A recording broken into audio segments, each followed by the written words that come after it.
നമസ്തേ. ജനം ഡിബേറ്റിലേക്ക് എല്ലാ പ്രിയപ്പെട്ട പ്രേക്ഷകർക്കും സ്വാഗതം. സ്ത്രീത്വത്തെ അപമാനിച്ച ഒന്നിലധികം സംഭവങ്ങളിൽ കുറ്റാരോപിതനായ പാലക്കാട് MLA രാഹുൽ മാങ്കൂട്ടത്തിലിനെ പാർട്ടിയുടെ പ്രാഥമികാംഗത്വത്തിൽ നിന്നും സസ്പെൻഡ് ചെയ്തു. നേരത്തെ യൂത്ത് കോൺഗ്രസ് സംസ്ഥാന അധ്യക്ഷ പദവിയിൽ നിന്നും അദ്ദേഹം രാജിവെച്ചിരുന്നു. രാഹുൽ മാങ്കൂട്ടത്തിൽ നിയമസഭാംഗത്വം രാജിവെച്ചേക്കുമെന്ന അഭ്യൂഹങ്ങളുടെ മുനയൊടിച്ചാണ് സസ്പെൻഷൻ. ആളിക്കത്തുന്ന വിവാദം സസ്പെൻഷനിൽ ചാരമാകുമെന്നാണോ കോൺഗ്രസ് കരുതുന്നത്? പാർട്ടിക്ക് വേണ്ടാത്തവനെ പാലക്കാടുകാർ ചുമക്കുന്നത് എന്തിനാണ് എന്നതാണ് അടുത്ത ചോദ്യം. ജനഡിബേറ്റ് ഈ വിഷയമാണ് ഇന്ന് ചർച്ച ചെയ്യുന്നത്. സസ്പെൻഷൻ അഡ്ജസ്റ്റ്മെൻറ്റോ? BJP വക്താവ് അഡ്വക്കേറ്റ് S. ജയസൂര്യൻ, കോൺഗ്രസ് വക്താവ് അഡ്വക്കേറ്റ് സേനാപതി വേണു, രാഷ്ട്രീയ നിരീക്ഷകരായ അഡ്വക്കേറ്റ് BN ഹസ്ക, MK ഹരിദാസ് എന്നിവർ പങ്കെടുക്കുന്നു. എല്ലാ അതിഥികളെയും ഈ സംവാദത്തിലേക്ക് സ്നേഹാദരങ്ങളോടെ സ്വാഗതം ചെയ്യുന്നു. ഒപ്പം പ്രേക്ഷകരെയും. ഞാൻ ഈ സംവാദം അഡ്വക്കേറ്റ് സേനാപതി വേണുവിൽ നിന്ന് തുടങ്ങുകയാണ്. അതാണ് ഏറ്റവും ഉചിതം. അഡ്വക്കേറ്റ് സേനാപതി വേണു, എന്തിനാണ് കോൺഗ്രസ് പാർട്ടി രാഹുൽ മാങ്കൂട്ടത്തിലിനെ പാർട്ടിയുടെ പ്രാഥമികാംഗത്വത്തിൽ നിന്നും സസ്പെൻഡ് ചെയ്തത്? അല്ല, അങ്ങ് ഇവിടെ ആദ്യം പറഞ്ഞതുപോലെ ഒരു MLAക്ക് നേരെ, ഒരു രാഷ്ട്രീയ നേതാവിന് നേരെ ഉയർന്നിരിക്കുന്ന ആരോപണങ്ങൾ, അദ്ദേഹം ഇന്ന് ആരോപണങ്ങളുടെ മുൾമുനയിൽ നിൽക്കുകയാണ്. അപ്പൊ സ്വാഭാവികമായിട്ട് ഒരു പാർട്ടിക്ക് നടപടികൾ സ്വീകരിക്കേണ്ടതായിട്ട് വരും. ആ നടപടികൾ സ്വീകരിക്കുന്നതിന്റെ തുടക്കം എന്ന നിലയിലാണ് ഒരു പാർട്ടിക്ക് ചെയ്യാൻ പറ്റുന്ന ആദ്യഘട്ടം എന്ന നിലയിൽ അദ്ദേഹത്തിന്റെ ഔദ്യോഗിക പദവിയായിരുന്ന യൂത്ത് കോൺഗ്രസിന്റെ സംസ്ഥാന പ്രസിഡന്റ് സ്ഥാനത്ത് നിന്ന് മാറ്റുകയും അദ്ദേഹം KPCC അംഗമായിരുന്നു, KPCC നിർവാഹക സമിതി, അതിൽ നിന്ന് ഒഴിവാക്കുകയും ഇപ്പോൾ അദ്ദേഹത്തെ പാർട്ടിയുടെ പ്രാഥമികമായ അംഗത്വത്തിൽ നിന്ന് സസ്പെൻഡ് ചെയ്തിരിക്കുന്നു. ഇപ്പൊ അങ്ങ് ചോദിക്കുന്ന ഒരു ചോദ്യം, എന്തുകൊണ്ട് അദ്ദേഹത്തിന്റെ നിയമസഭാ സാമാജികത്വം അത് രാജിവെക്കാൻ കോൺഗ്രസ് പാർട്ടി ആവശ്യപ്പെടുന്നില്ല എന്നുള്ളതാണ്. നമ്പേര്, എനിക്ക് ആമുഖമായിട്ട് സൂചിപ്പിക്കാനുള്ളത്, ഞങ്ങൾക്ക് ഈ കാര്യത്തിൽ ഒരുപാട് ആലോചിക്കേണ്ടതായിട്ടുണ്ട്. അത് വെറുതെ ഞങ്ങൾ ആലോചിക്കുന്നതല്ല. കോൺഗ്രസ് പാർട്ടിക്ക് ഈ കാര്യത്തിൽ വളരെ ആലോചന നടത്തേണ്ടതായിട്ടുണ്ട്. കാരണം അദ്ദേഹത്തെ ബലിയാടാക്കേണ്ടതുണ്ടോ, അദ്ദേഹം ഒരു ബലിമൃഗമാകേണ്ടതുണ്ടോ എന്ന് കോൺഗ്രസ് പാർട്ടിക്ക് വളരെ ഗൗരവത്തിൽ ചിന്തിക്കേണ്ടതായിട്ടുണ്ട്. ഒന്ന്, നമ്മളറിയണം, കഴിഞ്ഞ ഒരു ദശാബ്ദക്കാലം, 1.5 ദശാബ്ദക്കാലമായി ഒരുപാട് കോൺഗ്രസ് നേതാക്കൾക്ക് നേരെ ഈ ലൈംഗിക ആരോപണം, സമാനമായതോ അതിനേക്കാൾ ഹീനമായതോ ഒക്കെയായ ആരോപണങ്ങൾ, പലതും കേസും വിചാരണകളും ഒക്കെ നടന്നതാണ്. ചിലരുടെ കാസറ്റ് റിക്കവർ ചെയ്യാനായിട്ട് വാഹനവും സംഘവും എല്ലാം തമിഴ്നാട് വരെ പോവുകയും ചില മന്ദിരങ്ങളിൽ കണ്ട വികൃതമായ കാഴ്ചകളെ കുറിച്ചൊക്കെ ഒരുപാട് പേരുടെ വിവരണങ്ങളും ഇതെല്ലാം നമ്മൾ കേട്ടതാണ്. വളരെ ഹീനമായ രീതിയിൽ പലരെയും ആക്ഷേപിക്കുകയും അവർക്കെതിരെ കേസുകൾ ഉണ്ടാവുകയും FIR രജിസ്റ്റർ ചെയ്യുകയും CBI പോലുള്ള അന്വേഷണ ഏജൻസികൾ പോലെ അന്വേഷണം നടത്തി അവസാനം അതെല്ലാം പുകമറ പോലെ പോവുകയും ഇവരൊക്കെ നിരപരാധികളാണ് എന്ന് ബോധ്യപ്പെട്ട് കോടതിയുടെ വിധികൾ വന്നിട്ടുള്ളതുമാണ്. അപ്പൊ ഞാൻ വിനീതമായിട്ട് ചോദിക്കാനുള്ള ചോദ്യം, കോൺഗ്രസ് വിധികളൊന്നും വന്നിട്ടില്ല കേട്ടോ. അന്വേഷണ ഏജൻസി ഇവർക്കെതിരെ, ഈ ആരോപണ വിധേയർക്കെതിരെ തെളിവുകൾ ഇല്ല എന്ന് കണ്ടെത്തി. കോടതിയിലോട്ട് പോയിട്ടില്ല ഇത്. അല്ല, വൺസ് റിപ്പോർട്ട് ഫയൽഡ്, തിരുവനന്തപുരത്തെ CBI കോടതിയിൽ ഈ കേസിന് തെളിവില്ല എന്ന് പറഞ്ഞ് കോടതിയിൽ റിപ്പോർട്ട് ഫയൽ ചെയ്യുകയും കോടതി അത് സ്വീകരിക്കുകയും ചെയ്തു കഴിഞ്ഞാൽ പിന്നെ അതിൻ്റെ അകത്ത് വേറെ തർക്കമൊന്നുമില്ലല്ലോ. 173 പ്രകാരം അന്വേഷണം പൂർത്തീകരിച്ച് CRPC പ്രകാരം അത് അവർ കുറ്റപത്രം സമർപ്പിച്ചു. കുറ്റപത്രം അല്ലെങ്കിൽ കുറ്റപത്രത്തിന് സമാനമായത്, ഇതിന് തെളിവുകളില്ല എന്ന് പറഞ്ഞ് കോടതി അത് സ്വീകരിക്കുകയും ചെയ്തു കഴിഞ്ഞാൽ പിന്നെ അതൊരു ഒരു നിയമപ്രക്രിയ അവിടെ അവസാനിക്കുകയും ചെയ്തല്ലോ. അപ്പോ എന്റെ വിനീതമായ ഒരു ചോദ്യം, അനിൽ നമ്പ്യാരെ, ഇന്നല്ലെങ്കിൽ നാളെ ഇപ്പൊ അദ്ദേഹം കുറ്റവാളിയാണ് അല്ല, രണ്ടെണ്ണമാണല്ലോ ഇതിന്റെ അകത്തെ സാഹചര്യമുള്ളത്. Either guilty is proved or not proved. ഇനി അങ്ങനെ പ്രൂവ് ചെയ്യാതെ വരുന്ന ഒരു കാലഘട്ടത്തിൽ ഈ MLA സ്ഥാനം തിരിച്ചു കൊടുക്കാനായിട്ട് ഏതെങ്കിലും നിയമ സംവിധാനത്തിന് കഴിയത്തില്ല. അപ്പൊ ഞങ്ങളെ സംബന്ധിച്ചിടത്തോളം ഒരു പാർട്ടി എന്ന നിലയിൽ ഞങ്ങൾക്ക് ചെയ്യാൻ കഴിയുന്ന കാര്യം, അദ്ദേഹം നിരപരാധിയാണ് എന്ന് ബോധ്യപ്പെട്ട് കഴിഞ്ഞാൽ അദ്ദേഹത്തിന് വേണമെങ്കിൽ യൂത്ത് കോൺഗ്രസ് പ്രസിഡന്റ് സ്ഥാനം ഞങ്ങൾക്ക് തിരിച്ചു കൊടുക്കാൻ പറ്റും. അദ്ദേഹത്തിന് പാർട്ടിയുടെ പ്രാഥമിക മെമ്പർഷിപ്പ് ഞങ്ങൾക്ക് തിരിച്ചു കൊടുക്കാൻ പറ്റും. പക്ഷേ അദ്ദേഹം നിരപരാധിയാണെന്ന് തെളിയുന്ന ഒരു ഘട്ടത്തിൽ അദ്ദേഹത്തിന്റെ MLA സ്ഥാനം ഒരിക്കൽ രാജിവെച്ചു കഴിഞ്ഞാൽ അത് തിരിച്ചു കൊടുക്കാൻ കോൺഗ്രസ് പാർട്ടിക്ക് കഴിയില്ല. നമ്പർ 1. നമ്പർ 2, ഇത് ആദ്യമായിട്ടൊന്നും അല്ലല്ലോ നമ്മുടെ നാട്ടിൽ ജനപ്രതിനിധികൾക്ക് നേരെ ഈ ലൈംഗിക ആരോപണങ്ങൾ ഉയരുന്നത്.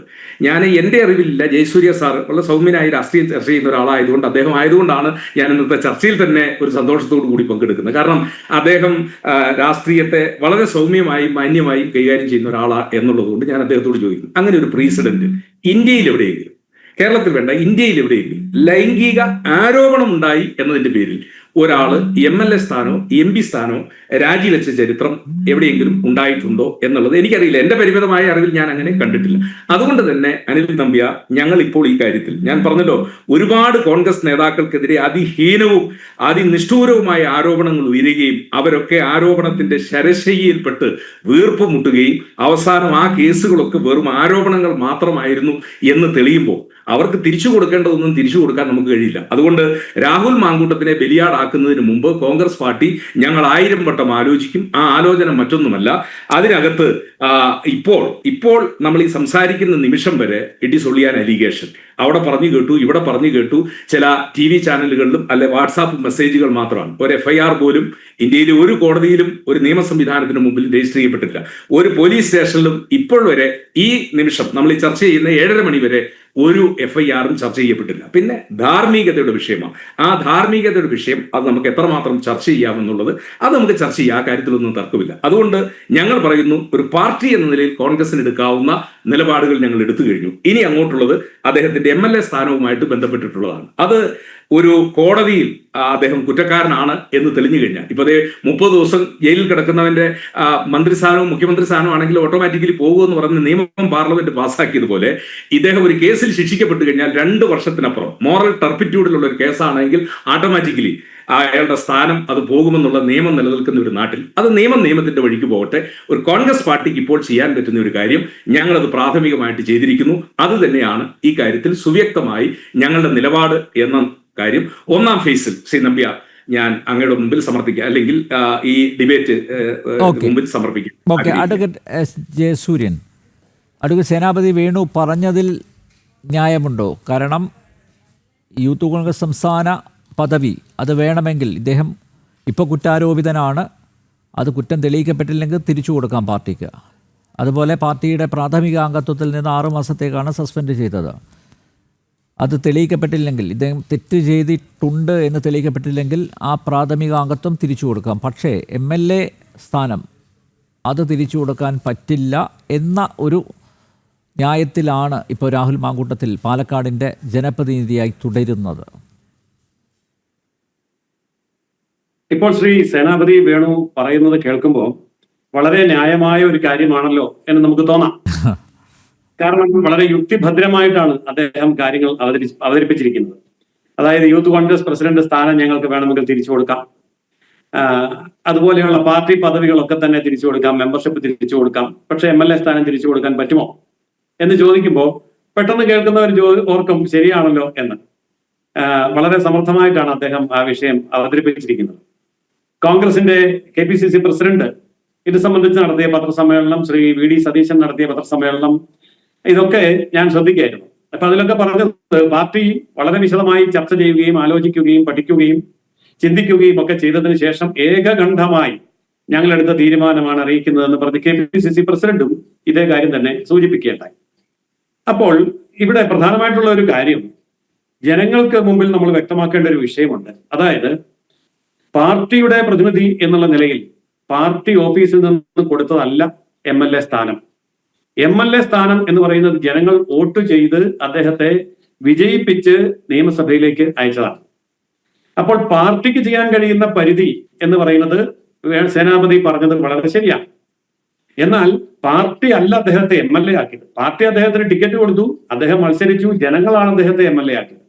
അപ്പൊ ജനങ്ങളുടെ മുമ്പിൽ അദ്ദേഹത്തിന് ധാർമ്മികമായും അതുപോലെ തന്നെ നിയമപരമായും, അതായത് സത്യപ്രതിജ്ഞ ചെയ്യുമ്പോൾ ആ സത്യപ്രതിജ്ഞ എന്നുള്ളതിൽ തന്നെ ഈ പറയുന്ന കാര്യങ്ങളൊക്കെ വരുന്നുണ്ട്. അതായത് അതിന്റെ ഭാവാത്മകമായ അർത്ഥത്തിൽ അങ്ങനെ വരുമ്പോൾ സത്യപ്രതിജ്ഞ ചെയ്ത് അധികാരമേറ്റ് ജനങ്ങളുടെ പ്രതിനിധിയായി MLA ആയി പോകുന്ന ഒരാളെ സംബന്ധിച്ചിടത്തോളം അദ്ദേഹം അത് രാജിവെച്ചാൽ അദ്ദേഹത്തിന് അത് തിരികെ കിട്ടുകയൊക്കെ ചെയ്യും. അതായത് രാജിവെക്കപ്പെട്ട MLA ധാർമ്മികമായ ഒരു കാര്യത്തിന്റെ പേരിലാണ് രാജിവെച്ചിരിക്കുന്നത് എന്നുള്ളത് കൊണ്ട് അവിടെ വീണ്ടും ബൈ ഇലക്ഷൻ വരുമ്പോൾ ഇദ്ദേഹത്തിന് മത്സരിക്കാം. അദ്ദേഹത്തിന്റെ അഗ്നിശുദ്ധി തെളിയിച്ചുകൊണ്ട് വീണ്ടും ജനങ്ങൾക്ക് മുമ്പാകെ തന്നെ ചെല്ലാം. അപ്പോൾ ജനങ്ങൾക്ക് ബോധ്യമാകും ഇദ്ദേഹം കുറ്റവിമുക്തനാണ്, അല്ലെങ്കിൽ ഇദ്ദേഹത്തിന് ആ പ്രശ്നമില്ല, അതുകൊണ്ട് അദ്ദേഹത്തെ വീണ്ടും തെരഞ്ഞെടുക്കുകയും ചെയ്യാം. അപ്പോൾ അങ്ങനെ ഒരു കാര്യം രാഷ്ട്രീയ രംഗത്ത് ഉണ്ട്. ജനപ്രതിനിധി എന്നുള്ള നിലയിൽ അദ്ദേഹം വരുന്നത് കൊണ്ട് തീർച്ചയായിട്ടും ജനങ്ങളുടെ മനസ്സിന്റെ സമ്മതി എന്നുള്ളതാണ് ഏറ്റവും പ്രധാനം. പാർട്ടിയെ സംബന്ധിച്ചിടത്തോളം ശരിയായിരിക്കാം, ഓരോ പാർട്ടിക്കും ഓരോ നയമുണ്ട്. ആ നയമനുസരിച്ച് ആ പാർട്ടിയെ സംബന്ധിച്ച് ഞങ്ങൾക്ക് ഇത്രയൊക്കെ ചെയ്യാൻ പറ്റുള്ളൂ, ഇതാണ് ഞങ്ങളുടെ പാർട്ടിയുടെ തീരുമാനം എന്ന് പറഞ്ഞാൽ അത്രേ ഉള്ളൂ. അതിനപ്പുറം ഒന്നും ചെയ്യാൻ പറ്റില്ല. പക്ഷെ പാർട്ടി പ്രതിനിധിയായിട്ടല്ല, ജനപ്രതിനിധിയായിട്ടാണ് അദ്ദേഹം MLA ആവുന്നത്. പാർട്ടി പ്രതിനിധിയായിട്ട് അദ്ദേഹത്തിന് സ്ഥാനാർത്ഥിയാകാം, അത്രേ പറ്റുള്ളൂ. ഒരു പാർട്ടി പ്രതിനിധിക്ക് സ്ഥാനാർത്ഥി വരെയേ ആകത്തുള്ളൂ. സ്ഥാനാർത്ഥിയായ വ്യക്തി തിരഞ്ഞെടുപ്പ് ജയിച്ച് നിയമസഭയിലേക്ക് പോകണമെങ്കിൽ പാർട്ടി പ്രതിനിധി അല്ല, ജനപ്രതിനിധി എന്നാണ് പറയുക. അപ്പോൾ ജനപ്രതിനിധി എന്ന് പറയുമ്പോൾ ജനത്തിന് മുമ്പാകെ ആ ധാർമ്മികത തെളിയിക്കേണ്ട ചുമതല അദ്ദേഹത്തിനുണ്ട്. അപ്പോൾ നിങ്ങളുടെ പ്രതിനിധി എന്നുള്ള നിലയിൽ നിങ്ങൾക്ക് നാണക്കേടുണ്ടാകാതെ, നിങ്ങൾക്ക് വിശദീകരണം പറയാൻ ഒരു അവസരം വരാതെ, നിങ്ങൾക്ക് ഒരു ധാർമ്മികമായിട്ടുള്ള ചലഞ്ച് ആയി നിൽക്കാതെ, നിങ്ങൾ എന്നെ ഏൽപ്പിച്ച ജനപ്രതിനിധി സ്ഥാനം രാജിവെക്കുന്നു, ഞാൻ ഇതില് നിരപരാധിയാണെന്ന് തെളിയിച്ച് തിരിച്ചു വരുന്ന സമയത്ത് അപ്പോൾ നിങ്ങൾക്ക് എന്നെ തിരഞ്ഞെടുക്കാം എന്ന് പറയുന്നിടത്താണ് ഒരു ജനപ്രതിനിധിയുടെ ദൗത്യം പൂർത്തിയാവുക. ഇതാണ് ശരിക്കും ഈ രാഷ്ട്രീയ രംഗത്ത് നിൽക്കുന്നവർ ചെയ്യേണ്ടത്. ഇപ്പൊ LK അദ്വാനിക്കെതിരെ കേസ് വന്ന സമയത്ത് LK അദ്വാനി വിധി വരട്ടെ, ഞാൻ പ്രതിയായതല്ലേ ഉള്ളൂ, ശിക്ഷ വരട്ടെ എന്ന് കാത്തിരുന്നില്ല. അതിനു മുമ്പ് തന്നെ രാജിവെച്ചു. നിരവധി പേര് അങ്ങനെ രാജിവെച്ചിട്ടുണ്ട്. അപ്പോൾ അതൊക്കെ ഓരോ പാർട്ടിയുടെ സംസ്കാരം, ഓരോ പാർട്ടിയുടെ തീരുമാനം, അതിന്റെ നിലപാട്, അതൊക്കെ ജനങ്ങൾ വിലയിരുത്തേണ്ട കാര്യമാണ്. കോൺഗ്രസ് പാർട്ടിയെ സംബന്ധിച്ചിടത്തോളം ഈ എടുത്തിരിക്കുന്ന നിലപാട് കോൺഗ്രസ് പാർട്ടിക്കും അതുപോലെ തന്നെ രാഹുൽ മാങ്കൂട്ടത്തിനും വലിയ ഡാമേജ് ഉണ്ടാക്കുന്ന ഒരു തീരുമാനം. എനിക്കിപ്പോൾ ഇങ്ങനെ പറഞ്ഞ് കോൺഗ്രസ് പാർട്ടിയെ സഹായിക്കേണ്ട കാര്യമൊന്നുമില്ല. ഇതിൽ കോൺഗ്രസിനെ പോലെ തന്നെ വലിയ തെറ്റ് ചെയ്ത ഒരു പാർട്ടിയാണ് CPM. കാരണം CPM ഭരണകക്ഷിയാണ്. ഭരണകക്ഷിയുടെ കയ്യിലാണ് പോലീസ് ഇരിക്കുന്നത്. പോലീസിനെ സംബന്ധിച്ചിടത്തോളം സാങ്കേതികമായിട്ട് ഇപ്പൊ സേനാപതി പറഞ്ഞതുപോലെ തന്നെ പറയാം, പരാതിയൊന്നും കിട്ടിയിട്ടില്ല, റിട്ടേൺ കംപ്ലൈന്റ് ഇല്ല, FIR ഇല്ല, പിന്നെ ഞങ്ങൾ എന്ത് ചെയ്യും എന്ന് ചോദിക്കാം. പക്ഷെ ഞാൻ ചോദിക്കട്ടെ, വാഹനാപകടം ഉണ്ടായി എന്ന് പോലീസ് സ്റ്റേഷനിലേക്ക് വിളിച്ചു പറഞ്ഞാൽ അവർ സ്ഥലത്ത് വരികയും അന്വേഷണം നടത്തുകയും ചെയ്യും. ഇവിടെ കത്തിക്കുത്ത് നടക്കുന്നു എന്നൊരാൾ വിളിച്ചു പറഞ്ഞാൽ പോലീസ് സ്ഥലത്ത് പോകും. ഇവിടെ തീപിടുത്തം ഉണ്ടായി എന്ന് പറഞ്ഞാൽ പോലീസ് മാത്രമല്ല ഫയർഫോഴ്സും വരും. അപ്പൊ റിട്ടേൺ ആയിട്ടുള്ള ഒരു കംപ്ലൈന്റ് കിട്ടിയിട്ടില്ല, അല്ലെങ്കിൽ FIR രജിസ്റ്റർ ചെയ്തിട്ടില്ല എന്ന സാങ്കേതികത്വമൊന്നും അന്വേഷണത്തിനെ സംബന്ധിച്ച് ആവശ്യമില്ല. അപ്പൊ ശരിക്കും പറഞ്ഞാൽ കേരളത്തിന്റെ ഭരണകൂടത്തിന് നിലവിലുള്ള വാർത്തകളുടെ അടിസ്ഥാനത്തിൽ തന്നെ ഇങ്ങനെ ഒരു സംഭവം നടന്നിട്ടുണ്ടോ, ഇത് വസ്തുതയാണോ, അന്വേഷിക്കാം. കേസെടുക്കാനും FIR-ഉം മറ്റു കാര്യങ്ങളും കോടതിയുമൊക്കെ അതിന്റെ പിന്നാലെ. പക്ഷെ അന്വേഷിക്കേണ്ട ചുമതലയുണ്ട്. ആ അന്വേഷിക്കേണ്ട ചുമതല ഇതേ കോൺഗ്രസ് ഭരിക്കുന്ന കർണാടകത്തിൽ കഴിഞ്ഞ ദിവസം നമ്മൾ കണ്ടല്ലോ, ധർമ്മസ്ഥലയിൽ വാർത്ത വന്നതേ ഉള്ളൂ. അന്വേഷിച്ചു എന്ന് മാത്രമല്ല, കോടിക്കണക്കിന് രൂപ മുടക്കി എന്തെല്ലാം മണ്ണ് കുഴിച്ച് എന്തെല്ലാം കാര്യങ്ങൾ ചെയ്തു. അപ്പോ റിട്ടേൺ കംപ്ലൈന്റ് ഉണ്ടോ എന്നൊന്നും നോക്കി നിന്നില്ല, അതിന് കാത്തു നിന്നില്ല. അപ്പോൾ ജനകീയമായിട്ടുള്ള ഒരു വിഷയമായിട്ട് ഇത് ഉയർന്നു വരുന്ന സമയത്ത് ഭരണകൂടം ഉണർന്ന് അവിടെ ഇടപെടേണ്ടതാണ്. എന്തുകൊണ്ട് ഇടപെടുന്നില്ല എന്ന് ചോദിച്ചാൽ, ഇന്ത്യ മുന്നണിയിലെ സഖ്യകക്ഷികളായതുകൊണ്ട് പരസ്പര സഹായ സഹകരണ സംഘമായിട്ട് ഇപ്പോഴാണ് സഹായിക്കേണ്ടതെന്ന് CPM-ന് ബോധ്യമുള്ളത് കൊണ്ടാണ് CPM-ന്റെ പോലീസ് അല്ലെങ്കിൽ ഭരണകൂടം ഇക്കാര്യത്തിൽ നിശബ്ദത പാലിക്കുന്നതും കണ്ണടയ്ക്കുന്നതും. എന്തു വന്നാലും ഈ ഒരു നയം കോൺഗ്രസിനെ സംബന്ധിച്ചും രാഹുലിനെ സംബന്ധിച്ചും UDF-നെ സംബന്ധിച്ചും പൊതുവെ രാഷ്ട്രീയക്കാരെ സംബന്ധിച്ചും വളരെയേറെ അവമതിപ്പുണ്ടാക്കുന്ന ഒരു കാര്യമാണ്. ഇനിയിപ്പോ രാഹുൽ എന്ന് പറയുന്ന ആളിന് 90 വയസ്സ് കഴിഞ്ഞതാണ്, ലാസ്റ്റ് ആണ്. ഇനിയിപ്പോ ഒരു ബൈ ഇലക്ഷൻ വരെ ജീവിച്ചിരിക്കുകയല്ല, അങ്ങനെയുള്ള വയസ്സിനൊക്കെയാണ് പിന്നെ നമുക്ക് സേനാപതി പറഞ്ഞ പോലെ തിരിച്ചു കൊടുക്കാൻ പറ്റിയില്ലെങ്കിലോ എന്നൊരു ആശങ്ക വരാം. ഇദ്ദേഹം പയ്യനാണ്. ഇദ്ദേഹത്തിന് തിരിച്ചു വന്നിട്ട് ഇതേ തെരഞ്ഞെടുപ്പിലോ മറ്റു തെരഞ്ഞെടുപ്പുകളിലോ മത്സരിച്ചുകൊണ്ട് ജയിക്കാനുള്ള അവസരമുണ്ട്. അങ്ങനെ ചെയ്തിരുന്നുവെങ്കിൽ, ആ ഒരു തീരുമാനം എടുത്തിരുന്നുവെങ്കിൽ അത് വളരെ ധാർമ്മികമാകുമായിരുന്നു. ഞാനിത് പറയാൻ കാരണം, ഇതുപോലെ സംഭവങ്ങൾ കേരളത്തിൽ ഉണ്ടായിട്ടുണ്ട്. ശ്രീ KM മാണിയുടെ നേരെ ഇതുപോലെ ആരോപണം ഉണ്ടായി കഴിഞ്ഞപ്പോ KM മാണി ആദ്യം രാജിവെക്കുന്നില്ല, ഞാൻ രാജിവെക്കേണ്ട ആവശ്യമില്ല എന്നൊക്കെ പറഞ്ഞ് ബലം പിടിച്ചു നിന്നു. അവസാനം രാജിവെക്കേണ്ടിയും വന്നു. അപ്പോൾ ആദ്യം തന്നെ രാജിവെപ്പിച്ചവർ കോൺഗ്രസ്സുകാരാണ്. അഡ്വക്കേറ്റ് ജയസൂര്യൻ, അന്ന് രാജിവെപ്പിച്ചവർ കോൺഗ്രസ്സുകാരാ. അതെ, അതുകൊണ്ട് തന്നെയാണ് അദ്ദേഹത്തിന്റെ ഉദാഹരണം ഞാൻ ഇവിടെ സൂചിപ്പിച്ചത്. അന്ന് രാജിവെപ്പിക്കാൻ വേണ്ടി എത്രമാത്രം തീവ്രമായ ശ്രമം നടത്തി, അത് വിജയിച്ചു. KM മാണി രാജിവെച്ചു. ഞാൻ KM മാണിയുടെ ആളായിട്ട് പറയല്ല, ഈ കേരളത്തിൽ നടന്ന ഉദാഹരണങ്ങളാണ്. ഈ കേരളീയ സമൂഹം ഇതൊക്കെ കണ്ടതാണ്. അപ്പോൾ അതിനുശേഷം ശ്രീ ഉമ്മൻചാണ്ടിയുടെ കാലം വന്നപ്പോൾ അദ്ദേഹത്തിനെതിരെ ആരോപണം ഉണ്ടായപ്പോൾ ഇങ്ങനെയൊക്കെയുള്ള നിരവധി കാര്യങ്ങളുണ്ട്. അതായത് ഞങ്ങൾ എടുത്ത സ്റ്റാൻഡിന് ഞങ്ങൾക്ക് ന്യായീകരണമുണ്ട് എന്ന് പറയാൻ ആർക്കും സാധിക്കും, ആ ന്യായീകരണങ്ങൾ നിരത്താനും സാധിക്കും. പക്ഷെ പൊതുസമൂഹത്തിൽ രാഷ്ട്രീയ ധാർമ്മികതയുടെ പക്ഷെ അടിസ്ഥാനത്തിൽ അപ്പോഴും പറയാൻ പോകുന്നത്, അതായത് കെ എം മാണി മന്ത്രിസ്ഥാനം രാജിവെച്ചു, അതുപോലെ PJ ജോസഫിനെതിരെ സമാനമായിട്ടുള്ള ആരോപണം ഉയർന്ന സമയത്ത് മന്ത്രിസ്ഥാനം രാജിവെച്ചു. പക്ഷെ അന്നൊന്നും ഇവർ MLA സ്ഥാനം രാജിവെച്ചില്ല. അപ്പോൾ ആ പാത പിന്തുടരുകയാണ് എന്ന് പറഞ്ഞു പിടിച്ച് നിൽക്കാം. അതെ, ആ പിടിച്ചു നിൽക്കുമ്പോൾ ആ പാർട്ടിക്ക് ഉണ്ടാകുന്ന ഡാമേജിനെ കുറിച്ചും രാഷ്ട്രീയ രംഗത്തിനുണ്ടാകുന്ന ഡാമേജിനെ കുറിച്ചുമാണ് ഞാൻ പറഞ്ഞത്. ഇപ്പം കോൺഗ്രസിനെ രക്ഷിക്കാനോ രാഹുലിനെ രക്ഷിക്കാനോ വേണ്ടിയല്ല ഞാനിത് പറയുന്നത്. പൊതുവെ രാഷ്ട്രീയക്കാരെ കുറിച്ചും MLA-മാരെ കുറിച്ചും രാഷ്ട്രീയ നേതൃത്വം, മന്ത്രിമാർ എന്നിവയെ കുറിച്ച് ജനങ്ങൾക്കിടയിലുള്ള ഒരു നിലവാരമുണ്ടല്ലോ, ആ നിലവാരമാണ് തകർക്കുന്നത്. അത് കോൺഗ്രസ്സുകാർ തകർത്താലും BJP തകർത്താലും CPM തകർത്താലും തകരുന്നത് പൊതുസമൂഹത്തിന്റെ മുമ്പിൽ രാഷ്ട്രീയക്കാരുടെ ഇമേജാണ് പോകുന്നത്, വിശ്വാസ്യതയാണ് പോകുന്നത്. അത് ശരിക്കും പറഞ്ഞാൽ നമ്മുടെ ജനാധിപത്യ മൂല്യങ്ങളോടുള്ള വലിയ ഒരു ദ്രോഹമാണ് ചെയ്യുന്നത്. അതുകൊണ്ട് യാതൊരു നേട്ടവുമില്ല എന്നുള്ളതാണ്. ഇപ്പൊ സാങ്കേതികമായി പറയാം, നഷ്ടപ്പെട്ടു പോകുന്ന MLA സ്ഥാനം തിരിച്ചു കൊടുക്കാൻ പറ്റുമോ? അതിനാണ് ഞാൻ മറുപടി പറഞ്ഞത്, തിരിച്ചു കൊടുക്കാൻ പറ്റും. അതുകൊണ്ടാണല്ലോ അവിടെ ബൈ-ഇലക്ഷൻ വരുന്നത്. അവിടെ ഇനി ഒരു കാലത്ത് ഇലക്ഷൻ ഇല്ലാന്നോ, അല്ലെങ്കിൽ ഈ വ്യക്തിക്ക് ഇനി ഒരു കാലത്ത് മത്സരിക്കാൻ പറ്റില്ല എന്നോ ഒരു നിയമ തടസ്സവുമില്ല. അദ്ദേഹത്തിന് വീണ്ടും മത്സരിക്കാം, വീണ്ടും ഇലക്ഷൻ വരും, ആ സമയത്ത് വിജയിക്കുകയും ചെയ്യാം. അപ്പോൾ അങ്ങനെ ഒരു ധാർമ്മികത ഉയർത്തിപ്പിടിച്ചുകൊണ്ട്, അതായിരുന്നു ഒരു ചെറുപ്പക്കാരനായ യുവാവായിട്ടുള്ള ഒരു MLA സംബന്ധിച്ചിടത്തോളം, അതുപോലെ തന്നെ 140 വർഷത്തെ പാരമ്പര്യം അവകാശപ്പെടുന്ന കോൺഗ്രസിനെ സംബന്ധിച്ചിടത്തോളം ഏറ്റവും ന്യായയുക്തമായ കാരണം. എന്തുകൊണ്ടെന്നാൽ അവിടെ വനിതാ നേതാക്കന്മാർ, കോൺഗ്രസ് പാർട്ടിക്കുള്ളിൽ വനിതാ നേതാക്കന്മാർ ഇത്രമാത്രം വലിയ എണ്ണത്തിൽ, സംഖ്യയിൽ തീക്ഷ്ണമായി പ്രതികരിച്ച ഒരു കാലഘട്ടം ഉണ്ടായിട്ടില്ല. അത് KSU മുതൽ യൂത്ത് കോൺഗ്രസ് മുതൽ എല്ലാ വിധത്തിലുള്ള വനിതാ നേതാക്കന്മാരും ഇതിനെ ശക്തമായിട്ട് അപലപിക്കുമ്പോൾ ആ വികാരമെങ്കിലും കണക്കിലെടുക്കേണ്ടതല്ലേ? ആ വികാരത്തെ ന്യായവും യുക്തിയും വെച്ചുകൊണ്ട് പരാജയപ്പെടുത്താൻ ശ്രമിക്കുമ്പോൾ കോൺഗ്രസ് പാർട്ടിയെ തന്നെ പരാജയപ്പെടുത്തുകയാണ് എന്നാണ് എനിക്ക് പറയാനുള്ളത്. ഓക്കെ എന്തായാലും അഡ്വക്കേറ്റ് സേനാപതി വേണു അദ്ദേഹം പറഞ്ഞ ആ ന്യായം അത് അത്രയ്ക്ക് അങ്ങോട്ട് അത് മുഖവിലക്ക് എടുക്കാൻ പറ്റില്ല. കാരണം അതിനൊരു ഒരു വഴിയുണ്ട്.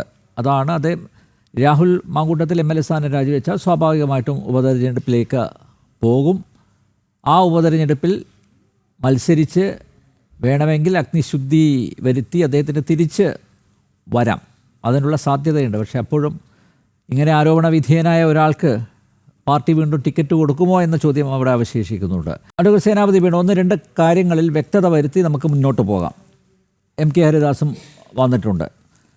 ഇവിടെ നേരത്തെ അഡ്വക്കേറ്റ് ജയസൂര്യൻ ചൂണ്ടിക്കാണിച്ചതുപോലെ പാർട്ടിക്കകത്തെയും പാർട്ടിയുടെ പോഷക സംഘടനകൾക്കകത്തെയും വനിതകൾ ഇത്രമാത്രം അമർഷവും രോഷവും കൊണ്ട ഒരു സന്ദർഭം ഉണ്ടായിട്ടില്ല.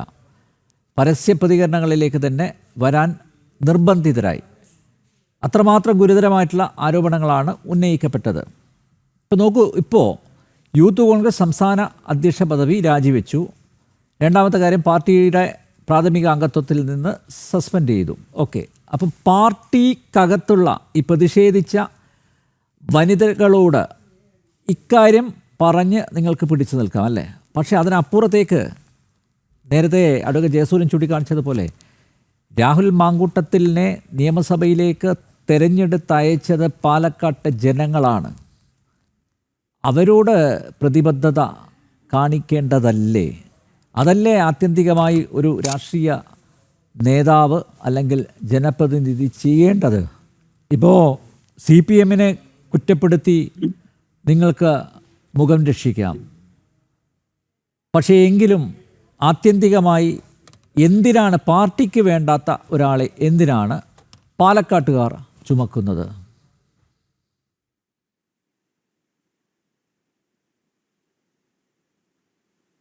അഡ്വക്കേറ്റ് സേനാപതി വേണു, താങ്കളോടാണ്. ഞാന് എന്റെ ഒരു വിനീതമായ ഉത്തരം ഞാനത് ആദ്യ ഫേസിൽ തന്നെ സൂചിപ്പിച്ചു കഴിഞ്ഞു, വീണ്ടും ആവർത്തിക്കുകയാണ്. ഒരാളെ MLA ആയിട്ട് തെരഞ്ഞെടുക്കുന്നത് for a period of 5 years. ഇവിടെ ഉപതെരഞ്ഞെടുപ്പ് വന്നു, അത് അടുത്ത ഏപ്രിൽ മാസം, അപ്പം കഴിഞ്ഞ ഗവൺമെന്റ് അധികാരത്തിൽ വന്ന ദിവസത്തെ കണക്കാണെങ്കിൽ മെയ് മാസം 20-ാം തീയതിയാണ് വന്നത്. തെരഞ്ഞെടുപ്പ് പ്രഖ്യാപിച്ചതും ഒക്കെ പ്രകാരമാണ് എങ്കിൽ ഏപ്രിൽ മാസത്തോടു കൂടി അടുത്ത നിയമസഭയുടെ കാലാവധി തീരുകയാണ്. അപ്പൊ ആ ഏപ്രിൽ മാസം വരെ ഈ നിയമസഭാ സാമാജികന് അദ്ദേഹത്തിന് കാലാവധിയുണ്ട്. ഒരാളെ നമ്മുടെ ജനാധിപത്യ പ്രക്രിയയിൽ തെരഞ്ഞെടുത്തു കഴിഞ്ഞാൽ ആ കാലാവധി തീരുന്നത് വരെ അദ്ദേഹത്തിന് MLA ആയിട്ട് തുടരാം എന്നുള്ളത് നിയമവ്യവസ്ഥയിൽ പറഞ്ഞിരിക്കുന്നതാണ്. അവരെ തിരിച്ചു വിളിക്കാനായിട്ടുള്ള വ്യവസ്ഥകളൊന്നും ഇതിനകത്തില്ല. ഇപ്പോ 2-3 കാര്യങ്ങളാണ് ജയസൂര്യ സാർ മുമ്പേ സൂചിപ്പിച്ചത്. ഒന്ന്, അഗ്നിശുദ്ധി വരുത്തി വരട്ടെ. ഇപ്പോൾ തിളച്ച എണ്ണയിൽ കൈമുക്കിയോ അല്ലെങ്കിൽ തീക്കകത്ത് ചാടിയോ ഒന്നും ഈ ആധുനിക കാലഘട്ടത്തിൽ നമുക്ക് വരാനായിട്ട് പറ്റത്തില്ല. പിന്നെ അദ്ദേഹം പറഞ്ഞ ജനങ്ങളുടെ മുമ്പിൽ, ജനം എന്നുള്ളത് ജനം ടിവിയുടെയും ജയസൂര്യ സാറിന്റെ പാർട്ടിയുടെയും മുന്നിലാണ് എങ്കിൽ ഞങ്ങൾക്കതിന് തയ്യാറല്ല. ഇനി പാലക്കാട്ടെ ജനങ്ങൾ എന്നുള്ളത് അത് പാലക്കാട്ടെ വോട്ടർമാരാണ്. ആ വോട്ടർമാര് വൺസ് അയാളെ എലക്ട് ചെയ്തിട്ടുള്ളതാണ്. ഇനി അദ്ദേഹത്തിന് ഒരു കാലാവധിയുണ്ട്.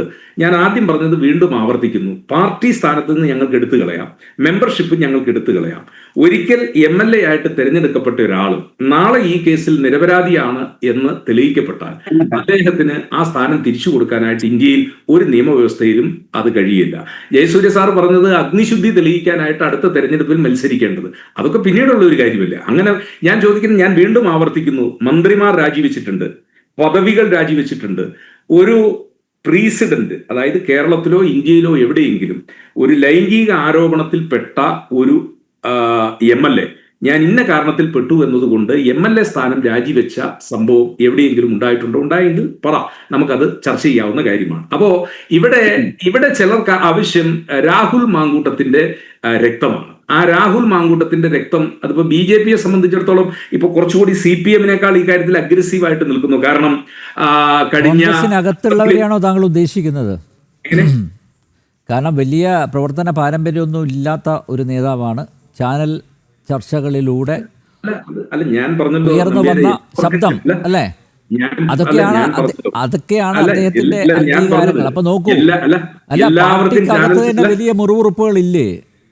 എല്ലാവർക്കും ചാനൽ ചർച്ചയിൽ പങ്കെടുക്കാൻ പറ്റത്തില്ലല്ലോ. കാരണം എന്താ, നമ്പ്യാർ എന്നെയും ജയസൂര്യയും ഇല്ലെങ്കിൽ ഹരിദാസ് സാറിനെയും വിളിച്ചിരിക്കുന്നത് നാട്ടിൽ വേറെ ആളുകളില്ലാത്തതുകൊണ്ടാണോ? അത് ചാനൽ ചർച്ചയിൽ പങ്കെടുക്കുന്ന ആൾക്ക് ഒരു രാഷ്ട്രീയത്തെക്കുറിച്ച് അവഗാഹം ഉണ്ടാകണം, പഠനങ്ങൾ നടത്തണം. അങ്ങനെയുള്ള ആളുകൾക്ക് മാത്രമേ ഇതിനകത്തല്ല ചുമ്മാ വന്ന് കയറി എന്തെങ്കിലും പറഞ്ഞു കഴിഞ്ഞാൽ ആദ്യത്തെ ദിവസം ജനം കേൾക്കുള്ളൂ, പിന്നെ ജനം കേൾക്കാൻ ഉണ്ടാകത്തില്ല. അപ്പൊ അയാൾ കോൺഗ്രസ് എന്ന രാഷ്ട്രീയ പ്രസ്ഥാനത്തെക്കുറിച്ചും കേരളത്തിലെ രാഷ്ട്രീയത്തെക്കുറിച്ചും ഒക്കെ നല്ലപോലെ പഠനം നടത്തുകയും CPM എന്നൊരു പാർട്ടിക്കെതിരെ അഗ്രസീവായിട്ട് നിന്ന് പോരാട്ടം നടത്തുകയും അങ്ങനെ കോൺഗ്രസിന്റെ നേതൃത്വ നിരയിലേക്ക് വന്നു. ഇനിയിപ്പോ BJPയെ സംബന്ധിച്ച്, പാലക്കാട്ടെ BJPയെ സംബന്ധിച്ച് എന്താ, കഴിഞ്ഞ അസംബ്ലി തെരഞ്ഞെടുപ്പിൽ BJPക്കാർ വിചാരിച്ചത് അവിടെ എങ്ങനെയെങ്കിലും ജയിക്കാം, 2ാം സ്ഥാനത്ത് അവരെത്തി. അവരുടെ ആ വിജയത്തെ തടഞ്ഞു നിർത്തിയത് അത് രാഹുൽ മാങ്കൂട്ടത്തിന്റെ വരവാണ്. അപ്പോ സ്വാഭാവികമായും ഒരാളെ തകർക്കാൻ ഇനിയിപ്പോ സന്ദേശത്തിലെ മാർഗമുള്ളൂ. നമ്മളൊരു രാഷ്ട്രീയ പ്രക്രിയയിലൂടെ ഇയാളെ തകർക്കാനായിട്ട് പറ്റത്തില്ല. അപ്പൊ വീണ് കിട്ടിയ ഒരു അവസരം, അത് ധാർമ്മികതയുടെ പേരാണ് ഉയർത്തുന്നത്. ഇപ്പൊ നമ്മുടെ നാട്ടിൽ അളക്കാൻ മാനദണ്ഡമോ കോലോ ഇല്ലാത്ത ഒന്ന് ധാർമ്മികത ആയതുകൊണ്ട് നമുക്ക് തോന്നുന്നതിനെ ധാർമ്മികതയായിട്ട് നമുക്ക് ഉപേക്ഷിക്കാം. ഇപ്പൊ വൈകുന്നേരം ഞാൻ ചാനൽ ചർച്ചയിൽ പോരാനായിട്ട് തുടങ്ങുമ്പോഴേക്കും മന്ത്രി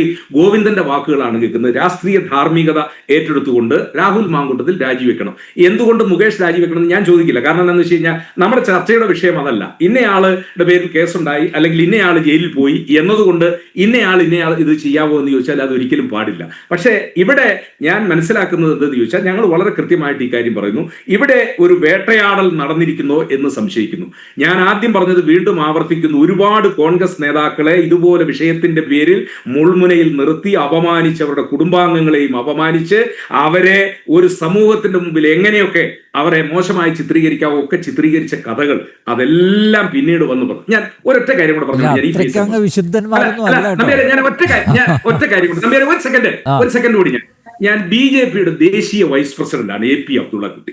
ആ AP അബ്ദുള്ളക്കുട്ടിയെ കോവളം ഹോട്ടലിൽ നിന്ന് അദ്ദേഹം ഇറങ്ങി വരുമ്പോ DYFIക്കാർ അദ്ദേഹത്തെ അതിന്റെ ലോഞ്ചിൽ അടിച്ച് വീഴിച്ച് അയാളുടെ ഷർട്ടും വലിച്ചു കയറി. ഒരുപക്ഷെ കോൺഗ്രസിന് അന്ന് അതിനെ പ്രതിരോധിക്കാൻ കഴിഞ്ഞില്ല എന്ന് വരും.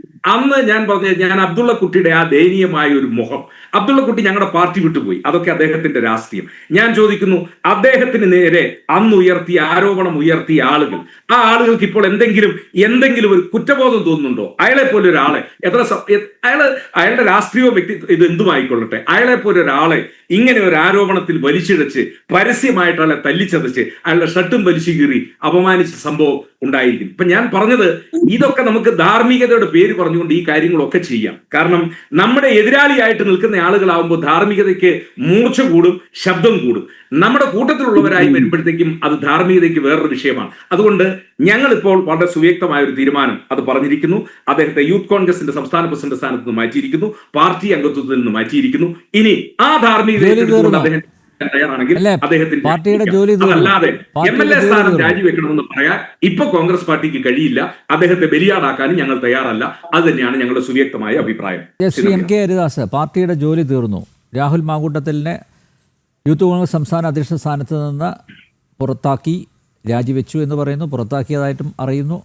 ഇപ്പോഴിതാ കോൺഗ്രസിൻ്റെ പ്രാഥമിക അംഗത്വത്തിൽ നിന്ന് 6 മാസത്തേക്ക് സസ്പെൻഡ് ചെയ്തിരിക്കുന്നു. നേരത്തെ താങ്കൾ വരുന്നതിന് മുമ്പ് അഡ്വക്കേറ്റ് സേനാപതി വേണു പറഞ്ഞത്, അതായത് മറ്റ് 2 പദവികൾ അത് ഇദ്ദേഹം കുറ്റാരോപിതൻ ആണിപ്പോൾ, അതല്ല ഇദ്ദേഹം കുറ്റം ചെയ്തിട്ടില്ല എന്ന് തെളിഞ്ഞാൽ തിരിച്ചു കൊടുക്കാം. പക്ഷേ MLA സ്ഥാനം എങ്ങനെ കൊടുക്കും? അതുകൊണ്ടാണ് അതുമായി മുന്നോട്ട് പോകട്ടെ എന്ന ഒരു തീരുമാനത്തിൽ പാർട്ടി എത്തിയത് എന്നാണ് ഞാൻ അനുമാനിക്കുന്നത്. 2 കാര്യങ്ങൾ വേണുവിനോട് പറയാനുള്ളത്. വേണു, ഈ മുകേഷിന്റെ രാജിയുമായി ബന്ധപ്പെട്ടിട്ട് ഇതുമാതിരി 2-3 ചർച്ചകളിലെ അന്ന് പങ്കെടുത്ത CPM-ന്റെ പ്രതിനിധികൾ ഇപ്പൊ താങ്കൾ ഉയർത്തിയ അതേ വാദം തന്നെയാണ് അവർ പറഞ്ഞിട്ടുണ്ടായിരുന്നത്. എന്താണ്, ഈ MLA സ്ഥാനം തിരിച്ചു കിട്ടില്ല എന്നുള്ളത്. CPM-ന്റെ ഡയറക്റ്റ് അല്ല, ഇൻഡയറക്റ്റ് ഇടതുപക്ഷ നിരീക്ഷകരായിട്ടുള്ള ആൾക്കാര്, ബലദേവ് സച്ചിദാനന്ദ, അസ്കർ, അതുമാതിരിയുള്ളവരൊക്കെ പറഞ്ഞിട്ട്, ഡോക്ടർ ജയരാജ് ഒക്കെ പറഞ്ഞിട്ടുള്ളത് ഇതേ വാദം തന്നെയാണ്. ഒരു മന്ത്രി ആയി കഴിഞ്ഞു കഴിഞ്ഞാൽ ഇപ്പോ ശശീന്ദ്രൻ എന്ന് പറയുന്ന സ്ത്രീലമ്പടനായ ഒരു വ്യക്തി കേരളത്തിലെ ജനങ്ങളെ ഭരിക്കാൻ വിധിക്കപ്പെട്ടിരിക്കുന്നത് ഇത്തരത്തിലുള്ള തൊടുന്യായത്തിന്റെ പേരിലാണെന്നുള്ളത് നമുക്കറിയാം. കെ ശശീന്ദ്രനെ പോലുള്ള ഒരാള് മന്ത്രിസ്ഥാനത്തേക്ക് തിരിച്ചു വരാം, പക്ഷെ MLA സ്ഥാനം നഷ്ടപ്പെട്ടു കഴിഞ്ഞാൽ തിരിച്ച MLA സ്ഥാനം. അപ്പൊ പിന്നെ നിങ്ങളും ഈ CPM-ന്റെ കാഴ്ചപ്പാടും തമ്മിൽ എന്താണ് വ്യത്യാസമുള്ളത്? MLA സ്ഥാനത്തേക്ക് രാഹുൽ മാങ്കൂട്ടം തിരിച്ചു വന്നിട്ടില്ലെങ്കിൽ പാലക്കാട്ടിലെ വോട്ടർമാരൊക്കെ കൂടിയിട്ട് ആത്മഹത്യ ചെയ്യോ? വേണു, നമുക്ക് ഈ കീഴ്വഴക്കങ്ങൾ എപ്പോഴും മാറ്റിയിട്ട് ഉദാഹരണമാകേണ്ടവരല്ലേ കോൺഗ്രസ്? കാരണം സ്വാതന്ത്ര്യ ലബ്ധിക്ക് ശേഷം വർഷങ്ങളോളം ഇന്ത്യ ഭരിച്ചിട്ടുള്ള പാർട്ടിക്ക് CPM എന്ന് പറയുന്ന പാർട്ടിയുടെയോ ഇപ്പൊ ഇന്ത്യ ഭരിക്കുന്ന BJP-യുടെയോ അതേ ന്യായമുഖങ്ങൾ തൊടുത്തുകൊണ്ട് ഈ വിഷയത്തിൽ എങ്ങനെയാണ്? ഇത് സ്ത്രീ പീഡന കേസല്ലേ? ഞാൻ കഴിഞ്ഞ ചർച്ചയിൽ പറഞ്ഞിട്ടുണ്ടായിരുന്നു, അത് വീണ്ടും ആവർത്തിക്കുകയാണ്. കട്ട് കഴിഞ്ഞാൽ കഷ്ടപ്പാട് കൊണ്ടാണെന്നും അതുമാതിരി തന്നെ കൊലപാതകം ചെയ്താൽ വൈരാഗ്യം കൊണ്ടാണെന്നും പറഞ്ഞ് പിടിച്ചു നിൽക്കാം. പെണ്ണ് കേസിന് നമുക്ക് അങ്ങനെ പറയാൻ പറ്റുമോ? പെണ്ണ് പിടിക്കാൻ പോയിട്ടുള്ളത് എനിക്ക് എന്താണ് കഴിഞ്ഞ ചർച്ചയിൽ ഡോക്ടർ ജയരാജ് ഉണ്ടായിരുന്നു. രാഹുൽ മാങ്കൂട്ടത്തിന്റെ ടെസ്റ്റിസ്ട്രോന്റെ അളവ് ചെക്ക് ചെയ്യണം, പുരുഷ ഹോർമോണാണ് അത് അളവ് ചെക്ക് ചെയ്യണം എന്ന് അയാൾ മാത്രമല്ല, പിന്നീട് സോഷ്യൽ മീഡിയ തിരിച്ച് നോക്കിയപ്പോ എല്ലാവരും പറയുന്നതാണ്. കാരണം സൈക്കോളജിക്കൽ അനാലിസിസ് ആണ് നമ്മൾ നടത്തിയത്, ഡോക്ടർ ജയരാജിന്റെ സാന്നിധ്യം. അതെ, തീർച്ചയായിട്ടും നന്നായി ഉപകരിക്കപ്പെട്ടു. അദ്ദേഹം നന്നായിട്ട് ആ വിഷയത്തിനെ കൈകാര്യം ചെയ്തതൊക്കെ പറഞ്ഞു. ഞാൻ CPM-നെ എതിർത്ത് സംസാരിച്ചതിന് സാധാരണ എന്നെ ഒന്നിനും കൊള്ളാത്തൊരു വ്യക്തി എന്ന് ചിത്രീകരിക്കാറുണ്ടായിരുന്നു. അതൊന്നുമല്ല പറഞ്ഞത്, എൻ്റെ ആ കാഴ്ചപ്പാടുകളും. കാരണം കോൺഗ്രസിനെ ഈ ഒരു തികച്ചും ഞങ്ങൾ അങ്ങനെയല്ല. ഞങ്ങൾക്ക് രാഹുൽ മാങ്കൂട്ടം എന്ന് പറയുന്ന വ്യക്തി പാലക്കാട് ഈ MLA സ്ഥാനം രാജിവെച്ചത് കൊണ്ട് നാളെ പാലക്കാട്ടിലുള്ള ജനങ്ങൾക്ക് കഞ്ഞിക്കുടി മുട്ടുന്നതോ കുടിവെള്ളം മുട്ടുന്നതോ ഓക്സിജൻ ലഭിക്കാത്തതോ ആയിട്ടുള്ള ഒരു സംഭവമില്ല. പിന്നെ താങ്കൾ ഇതിലൊരു കാര്യം മനസ്സിലാക്കേണ്ടത്, അനർഹമായിട്ടുള്ള ഒരു തിരികെക്കയറ്റലിലൂടെയാണ് ഈ പയ്യൻ ഇത്ര ഉയരത്തിലേക്ക് എത്തിയിരിക്കുന്നത്. എനിക്ക് ഉദാഹരിക്കാനുള്ളത് താങ്കളെയാണ്. താങ്കൾ കഴിഞ്ഞ പ്രാവശ്യം MM മണിക്കെതിരായിട്ട് മത്സരിച്ചു. ഉടുമ്പൻചോലയാണെന്നാണ് എനിക്ക് എൻ്റെ ഓർമ്മയിൽ. ഉടുമ്പൻചോലയിൽ തോറ്റു.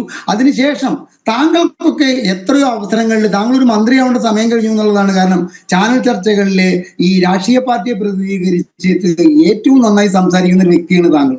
അപ്പൊ ഈ രാഹുൽ മാങ്കൂട്ടൻ 2006 പാർട്ടി മെമ്പർഷിപ്പ് എടുത്തുകൊണ്ട് ഈ സ്ഥിതിയിലേക്ക് എത്തിയിരിക്കുന്നത് വളരെ, നമ്മൾ പറയില്ലേ, ഒരു ഇടുങ്ങിയ ഇടനാഴിയിലൂടെ മറ്റാരും കാണാതെ ഓടി വളരെ മറ്റുള്ളവരുടെ മുമ്പിൽ എത്തിയിരിക്കുകയാണ്.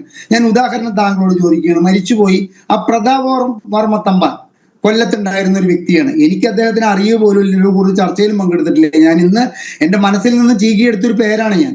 എന്തായിട്ടാണ് ആ മനുഷ്യൻ ഈ ലോകം വിട്ടു പോയിരിക്കുന്നത്? അദ്ദേഹം കൊല്ലത്തിന്റെയോ അല്ലെങ്കിൽ കൊല്ലം ജില്ലയിലെ ഏതെങ്കിലും നിയോജക മണ്ഡലത്തിന്റെ MLA ആയിരിക്കാത്തത് കൊണ്ട് കൊല്ലം ജില്ല ചലിക്കാതിരിക്കുന്നുണ്ട്, നമ്മുടെ കേരളം ചലിക്കാതിരിക്കുന്നുണ്ട്. ശരത്ചന്ദ്ര പ്രസാദ് 1-2 പ്രാവശ്യം സീറ്റുകൾ കൊടുത്തിട്ടുണ്ടായിരിക്കാം, പക്ഷെ ജയിപ്പിച്ച ഒരു MLA ആക്കാൻ വേണ്ടി യൂത്ത് കോൺഗ്രസിന് വേണ്ടി കുറെ തല്ലുകൊണ്ടിട്ടുള്ള വ്യക്തിയല്ലേ ബിന്ദു കൃഷ്ണ. ഇത്തരത്തിലുള്ള കോൺഗ്രസിന്റെ ഒരു നമ്മൾ പറയില്ല ഡസൻ കണക്കിന് നേതാക്കളെ ഒക്കെ ഓവർടേക്ക് ചെയ്തുകൊണ്ട് ചാനൽ ചർച്ചകളിൽ CPM-നെയും BJP-യെയും അടിച്ചിരുത്തിയ വ്യക്തി എന്ന നിലയ്ക്ക് പാലക്കാട് കൊണ്ടുപോയിട്ട് പാലക്കാട് നിന്ന് ഷാഫിയെ യാതൊരുവിധ ആവശ്യവുമില്ലാതെ വടകരയ്ക്ക് കൊണ്ടുപോവുകയും അവിടേക്ക് ഈ കഴിവുകെട്ട ഈ നാടൻ, നമ്മൾ പറയില്ലേ നാടൻ ഭാഷയിൽ പറഞ്ഞ ഞരമ്പ് രോഗിയെ തിരികെ കയറ്റുകയും ചെയ്തതിലൂടെ എന്താ സംഭവിച്ചിരിക്കുന്നത്? സംസ്ഥാന ഖജനാവിന് 3.11 കോടി രൂപയാണ് ഉപതെരഞ്ഞെടുപ്പിന് വേണ്ടി ചെലവാക്കിയിട്ടുള്ളത്. അതില് ഇപ്പൊ CPM-ന്റെ ആൾക്കാർക്കും ഞെളിഞ്ഞിരിക്കാനൊന്നും പറ്റില്ല. രാധാകൃഷ്ണനെ പറഞ്ഞതിന്റെ പേരിൽ ആ നിയോജക മണ്ഡലത്തിൽ 2.75 കോടി രൂപ അവിടെയും ചെലവായിട്ടുണ്ട്. കോൺഗ്രസിന്റെ ആൾക്കാരുടെ കാര്യം വീണ്ടും പറഞ്ഞു കഴിഞ്ഞാൽ രാഹുൽ ഗാന്ധി ഇവിടം വിട്ടിട്ട് അങ്ങോട്ട് പോയപ്പോൾ ചെലവായിട്ടുള്ളത് 15.6 കോടി രൂപയാണ് അവിടെ ചെലവായിരിക്കുന്നത്. അപ്പൊ ഖജനാവിന്റെ അത്തരത്തിലുള്ള നഷ്ടങ്ങളെ കണക്കാക്കിയിട്ട് വേണ്ട ഈ പാലക്കാട് ഈ പയ്യനെ നൂലിൽ കെട്ടിയിറക്കുകയും അതുവഴി സരിൻ പോവുകയൊക്കെ ഉണ്ടാവാനുള്ള സാഹചര്യം ഉണ്ടായിരിക്കുന്നത് കോൺഗ്രസ് എന്ന് പറയുന്ന പാർട്ടിയുടെ നേതാക്കന്മാരുടെ നമ്മൾ പറയില്ലേ അതിന്റെ പക്വതക്കുറവായിട്ട് എന്നെ പോലുള്ളവർക്ക് കാണാൻ പറ്റുള്ളൂ സാധിക്കുകയുള്ളൂ. സീസറിന്റെ ഭാര്യ പരിശുദ്ധയായിരിക്കണമെന്ന ഒരു കോടതിയിലെ ഒരു ജഡ്ജിയുടെ വാക്കിനെ തുടർന്നിട്ട് ഒരു മന്ത്രി അദ്ദേഹത്തിന്റെ സ്ഥാനം, ഒരു ധനകാര്യ വകുപ്പ് മന്ത്രി അദ്ദേഹത്തിന്റെ സ്ഥാനം രാജിവെച്ചിട്ടുള്ള സംസ്ഥാനമാണ് കേരളം. ആ ജഡ്ജ്മെന്റ് പുറപ്പെടുവിച്ച വ്യക്തി ഇപ്പൊ ചാനൽ ചർച്ചകളിലൊക്കെ നമ്മൾ പറയില്ലേ ഓരോ ഭാഗത്ത് ചേർന്ന് സംസാരിക്കും. എനിക്ക് അങ്ങേയറ്റം ലജ്ജ തോന്നുന്നുണ്ട്. എങ്ങനെയാണ് ഇദ്ദേഹത്തിന് മാത്രം കേരളത്തിലെ ഹൈക്കോടതിയിൽ നിന്നും റിട്ടയർ ചെയ്തിട്ടുള്ള ജഡ്ജിമാരിൽ അദ്ദേഹം മാത്രമാണ് ആ ഒരു തരംതാണ പ്രവൃത്തി ചെയ്യുന്നത്, ചാനൽ ചർച്ചകളിൽ വന്നിരുന്നിട്ട് സപ്പോർട്ട് ചെയ്ത് സംസാരിക്കുന്നത്. സംഗതി ഇവിടെ ഒരു മന്ത്രിയുടെ സ്ഥാനം തെറിച്ചിരിക്കുന്നത് സീസറിന്റെ ഭാര്യ പരിശുദ്ധയായിരിക്കണം എന്ന് പറഞ്ഞുകൊണ്ടാണ്. അപ്പൊ ഇത്തരം ഒരു ഞരമ്പ് രോഗി പാലക്കാട് MLA ആയി ഇരുന്നിട്ടില്ലെങ്കിൽ എന്ത് സംഭവിക്കും വേണു? ഇപ്പൊ നിങ്ങൾ പറയണത് MLA സ്ഥാനം നഷ്ടപ്പെട്ടു കഴിഞ്ഞാൽ തിരിച്ചു കിട്ടിയില്ലെങ്കിൽ ഇയാൾക്ക് ഇനി MLA സ്ഥാനം തിരിച്ചു കൊടുത്താലും നീതി നിയമ സംവിധാനത്തിന്റെ മുന്നിലെ ഇയാള് വിജയം നേടുന്നൊരു പക്ഷേ. കാരണം ചാനൽ ചർച്ചകളിൽ സംസാരിക്കുന്ന അതേ രീതിയിൽ കോടതിയിൽ വാദമുഖങ്ങൾ അവതരിപ്പിച്ചുകൊണ്ട് ഇദ്ദേഹം തെറ്റ് ചെയ്തിട്ടില്ലെന്നൊരു പക്ഷെ അവിടെ ബോധിപ്പിക്കാൻ വക്കീലും അദ്ദേഹവും കൂടിയ സാധിക്കുമായിരിക്കാം. പക്ഷെ കേരളത്തിലെ ജനങ്ങൾ വിശ്വസിക്കുന്ന വിധത്തിലാണോ നമുക്ക് നിത്യേന കിട്ടിക്കൊണ്ടിരിക്കുന്ന വാർത്തകള്? കുറച്ചൊക്കെ തീയില്ലാതെ പുകയോ വേണു? ഒരിക്കലുമില്ല, തീ ഉണ്ടായിട്ട് തന്നെ പുകയുള്ളൂ. ആ വിവരം ഞാൻ ഈ പറഞ്ഞ ഡയലോഗിന്റെ പ്രസക്തി കോൺഗ്രസിലെ നേതാക്കന്മാർക്ക് കൃത്യമായി കിട്ടിയതിന്റെ പേരിലാണ് ഇന്ന് നിങ്ങൾ, അതായത് അനിൽ നമ്പ്യാരുടെ ഈ ചർച്ചയുടെ ഹെഡിങ് എന്താ, അഡ്ജസ്റ്റ്മെന്റ് രാഷ്ട്രീയമോ അങ്ങനെ എന്തോ ആണെന്നാണ് തോന്നുന്നത്. അപ്പോൾ അഡ്ജസ്റ്റ്മെന്റ് രാഷ്ട്രീയത്തിന്റെ പേരില് ഞങ്ങൾ ഇതൊക്കെ ചെയ്യും, നീ ധൈര്യമായിട്ട് MLA ആയിട്ട് തുടർന്നോ എന്ന് കോൺഗ്രസ് പാർട്ടി പറഞ്ഞിട്ടാണോ അയാൾ MLA സ്ഥാനം രാജിവെക്കാതെ ഇന്നും തുടരുന്നത് എന്നുള്ള കേരളത്തിലെ ജനങ്ങളുടെ വലിയൊരു ചോദ്യമാണ് എനിക്ക് വേണുവിനോട് പറയാനുള്ളത്. അതിന് കേരളത്തിലെ ജനങ്ങളെ കുറ്റം പറഞ്ഞിട്ട് കാര്യമില്ല. ഞങ്ങൾക്ക് ഇത്രയും ചെയ്യണം. കാരണം 2 ഇലക്ഷനെയാണ് നമ്മൾ അഭിമുഖീകരിക്കാൻ പോണത്.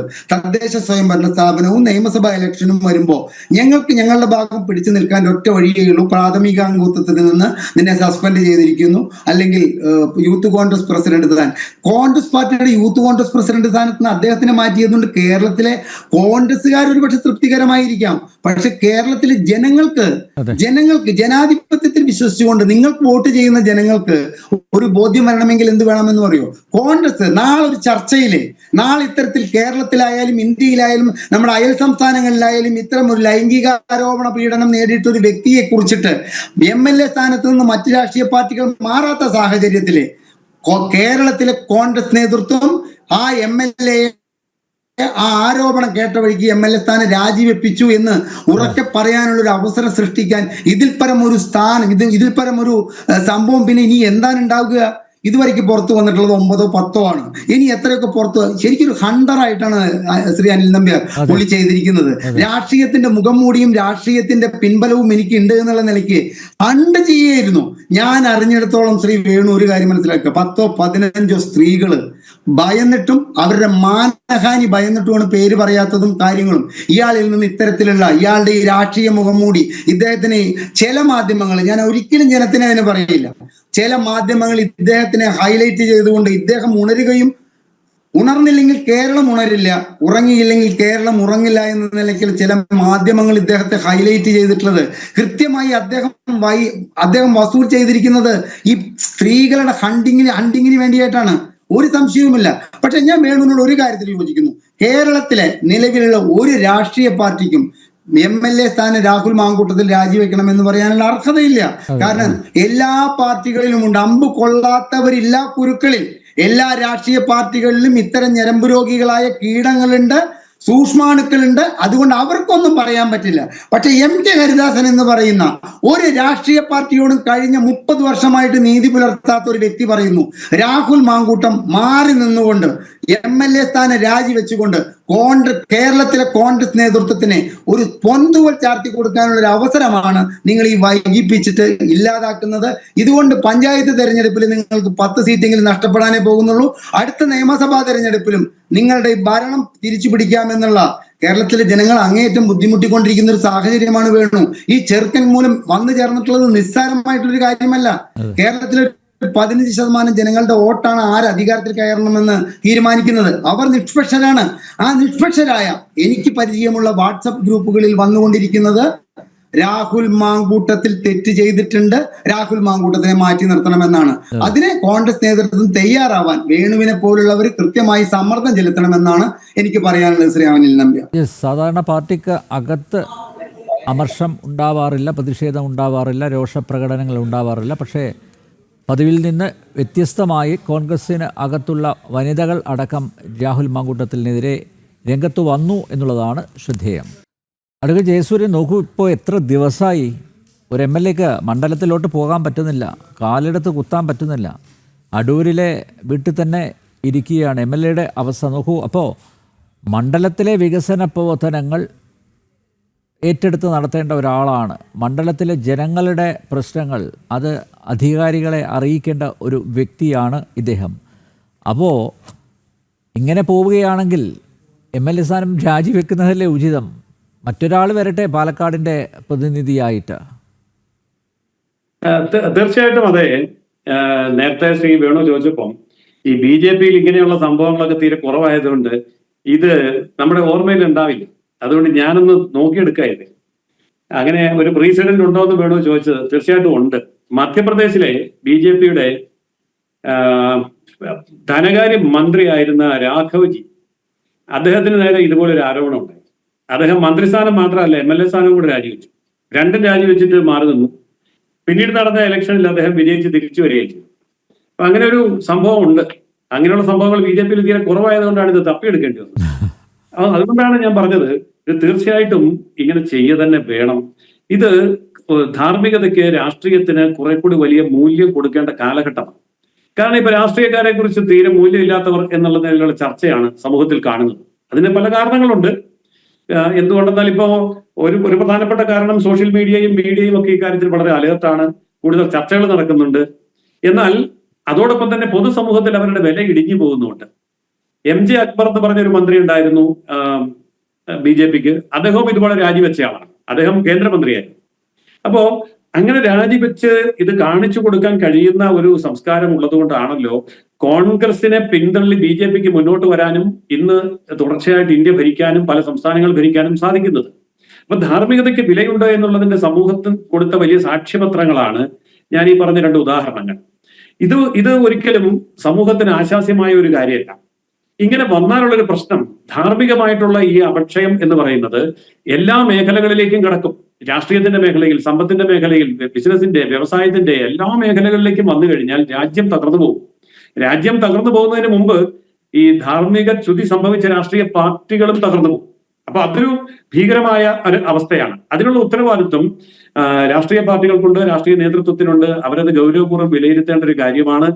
എന്നാൽ ഇപ്പൊ ഇവിടെ ചൂണ്ടിക്കാണിക്കപ്പെട്ടതുപോലെ തന്നെ ഇങ്ങനെയുള്ള ഒരു ചർച്ചയിൽ നമുക്ക് എക്സ്ക്യൂസുകൾ പറയാം, യുക്തികൾ പറയാം, ന്യായങ്ങൾ നിരത്താം. അതൊക്കെ വളരെ സത്യമാണ്. നമുക്ക് പിടിച്ചു നിൽക്കാം എന്നുള്ളത് മാത്രമേ ഉള്ളൂ. പക്ഷെ ജനങ്ങളുടെ മനസ്സിൽ നമുക്ക് പിടിച്ചു നിൽക്കാൻ പറ്റില്ല. നമുക്ക് ചർച്ചകളിൽ പിടിച്ചു നിൽക്കാം, വേദികളിൽ പിടിച്ചു നിൽക്കാം, പത്രക്കാരുടെ ചോദ്യങ്ങൾക്ക്, ചാനൽ ചോദ്യങ്ങൾക്ക് അതൊക്കെ നമുക്ക് മറുപടി പറയാം. പക്ഷെ ജനങ്ങളുടെ മുമ്പിൽ, ജനങ്ങളുടെ മനസാക്ഷിക്ക് മുമ്പിൽ, അതാണ് ശ്രീ ഹരിദാസ് ജി ഇപ്പൊ ഇവിടെ സൂചിപ്പിച്ചത്. അപ്പോൾ ജനമനസാക്ഷിക്ക് മുമ്പിൽ നമുക്ക് നമ്മുടെ തന്നെ നിലവാരം ഉയർത്തേണ്ടതുണ്ട്. പാർട്ടിയുടെ നിലവാരം, രാഷ്ട്രീയ പ്രസ്ഥാനത്തിന്റെ നിലവാരം, നാടിന്റെ നിലവാരം അത് ഉയർത്തേണ്ടതുണ്ട്. ആ വിശ്വാസ്യതയിലാണ് നമുക്ക് സാമൂഹിക പുരോഗതിയും ഉണ്ടാകാൻ പോകുന്നുള്ളൂ.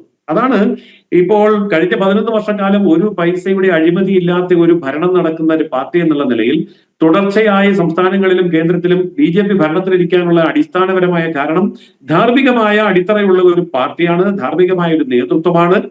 അതുകൊണ്ട് അവരെ സംബന്ധിച്ചിടത്തോളം മൂല്യം വളരെ വലുതാണ് എന്നുള്ളത്. ആ മൂല്യശോഷണം ആർക്കൊക്കെ സംഭവിച്ചോ ആ പാർട്ടികളും ആ നേതാക്കളും തിരോഭവിച്ചു കഴിഞ്ഞു എന്നുള്ളതാണ്. ഒരു കാലഘട്ടത്തിൽ ഇന്ത്യയിലും കേരളത്തിലുമൊക്കെ ധാർമ്മികതയുടെ വലിയ പര്യായമായിരുന്ന കമ്മ്യൂണിസ്റ്റ് പ്രസ്ഥാനം, ആ കമ്മ്യൂണിസ്റ്റ് പ്രസ്ഥാനത്തിന്റെ വ്യക്തിശുദ്ധി, അവരുടെ ആദർശം, ഈ കാര്യങ്ങളൊക്കെ വളരെ കടുകട്ടിയായിരുന്നു. അതുകൊണ്ട് ജവഹർലാൽ നെഹ്റുവിന്റെ കാലത്ത് പ്രതിപക്ഷ നേതൃസ്ഥാനത്ത് വരെ AKGയെ പ്രതിഷ്ഠിക്കാനും ഇന്ത്യയിലെ രണ്ടാമത്തെ ഏറ്റവും വലിയ എംപിമാരുടെ എണ്ണത്തിൽ രണ്ടാമത്തെ ഏറ്റവും വലിയ പാർട്ടിയാകാനും CPM-ന് സാധിച്ചുവെങ്കിൽ ഇന്ന് CPM തകർന്നു വീണത് 1% വോട്ടില്ലാത്ത പാർട്ടി എന്നുള്ള നിലയിൽ, അതായത് 1-1.5 MP മാത്രമുള്ള അവസ്ഥയിലേക്ക് തകർന്നു വീണതിന്റെ അടിസ്ഥാന കാരണം എന്താണ്? പ്രത്യയശാസ്ത്രപരമായ പരാജയം എന്ന് പറയുന്നതിനേക്കാൾ ഉപരി വ്യക്തികളിൽ, നേതാക്കളിൽ ധാർമ്മികമായിട്ടുണ്ടായ അപജയമാണ് എന്ന് നമുക്ക് കാണാൻ പറ്റും. അത് എവിടെയാണെങ്കിലും ഏത് തലത്തിലാണെങ്കിലും കാണാൻ പറ്റും. അതുകൊണ്ടാണ് ഞാൻ ഇത് സൂചിപ്പിക്കുന്നത്. ഇതിപ്പോ കേവലം ഒരു കോൺഗ്രസും BJP-യും തമ്മിലോ അല്ലെങ്കിൽ CPM BJP-യും തമ്മിലുള്ള ഒരു സംഘടനമെന്നോ അല്ലെങ്കിൽ ആ തരത്തിലുള്ള ഒരു സംവാദം എന്നുള്ളതിനുപരി ഞാൻ ഈ സംവാദത്തിന് വില കൊടുക്കുന്നത് ഇത് പൊതു രാഷ്ട്രീയ സമൂഹത്തിന് മേലേറ്റ ഒരു മാരകമായ പ്രകടനമാണ്. ഇത് വലിയ ഒരു കെടുതിയിലേക്കാണ് നമ്മളെ കൊണ്ടുപോകുന്നത്. ഈ മൂല്യശോഷണം എന്ന് പറയുന്നത് കേവലം ഒരു രാഹുൽ മാങ്കൂട്ടത്തിനോ അല്ലെങ്കിൽ ഒരു കോൺഗ്രസ് പാർട്ടിക്കോ എന്നതിലുപരി പൊതുജന സമൂഹത്തിന്റെ മുമ്പിൽ പൊതുവെയുള്ള എല്ലാ രാഷ്ട്രീയക്കാർക്ക് സംഭവിച്ചുകൊണ്ടിരിക്കുന്ന, രാഷ്ട്രീയ രംഗത്തിന് തന്നെ സംഭവിച്ചുകൊണ്ടിരിക്കുന്ന ഒരു വലിയ മൂല്യച്യുതിയാണ്, ഒരു വലിയ തകർച്ചയാണ്. അതുകൊണ്ട് ആർക്കാണോ ഇതിന്റെ ഉത്തരവാദിത്വം ഓരോ സമയത്തും വന്ന് ഏൽക്കുന്നത് അവര് ഇത് പരിഹരിക്കാൻ നിൽക്കണം. ഇപ്പൊ രാഹുൽ മാങ്കൂട്ടത്തിന്റെ കാര്യത്തിൽ ഇത് പരിഹരിക്കാൻ കോൺഗ്രസ് പാർട്ടിക്കേ പറ്റുള്ളൂ, അത് CPM-ന് പറ്റില്ല, അത് BJP-ക്ക് പറ്റില്ല. അതുപോലെ CPM-ന്റെ പേരിലാണ് വരുന്നതെങ്കിൽ കോൺഗ്രസിന് BJP-ക്ക് പറ്റില്ല, CPM-നെ പറ്റൂ. അപ്പോൾ അവരത് ഏറ്റെടുക്കുക എന്നുള്ള ധാർമ്മികതയാണ് ഇന്ന് കേരളം ഉറ്റുനോക്കുന്ന കാര്യം. പ്രതിപക്ഷത്തിന് എന്ത് ചെയ്യാൻ പറ്റും? മറുവശത്ത് നിൽക്കുന്ന രാഷ്ട്രീയ പാർട്ടികൾക്ക് ആവശ്യപ്പെടാം, സമരം ചെയ്യാം, കേസ് കൊടുക്കാം, പ്രക്ഷോഭം കൂട്ടാം, അല്ലെങ്കിൽ ചാനൽ ചർച്ചകളിൽ പ്രതികരിക്കാം, ഇത്രയൊക്കെ ചെയ്യാൻ പറ്റുള്ളൂ. പക്ഷെ ആത്യന്തികമായി ഇതിന്റെ ഉത്തരവാദിത്വം ഏറ്റെടുത്തുകൊണ്ട് ഞങ്ങൾ ഇതാ മാതൃക കാണിക്കുന്നു, ഞങ്ങൾ ഈ കാര്യത്തിൽ ഞങ്ങളുടെ സ്റ്റാൻഡിൽ ഇതാണ്, അതുകൊണ്ട് ഉന്നതവും ഉദാത്തവുമായ മൂല്യങ്ങളെ ഉയർത്തിപ്പിടിക്കാൻ ഈ അവസരത്തിൽ ഞങ്ങൾ പ്രതിജ്ഞാബദ്ധമാണെന്ന് പറയേണ്ടത് രാഷ്ട്രീയ പാർട്ടിയാണ്. ആ ഉത്തരവാദിത്വമാണ് കോൺഗ്രസ് പാർട്ടി ഇവിടെ തൊടുന്യായങ്ങൾ പറഞ്ഞുകൊണ്ട് യുക്തിയുക്തമായിട്ട് ഒഴിഞ്ഞു മാറി രക്ഷപ്പെടാൻ നോക്കുന്നത്.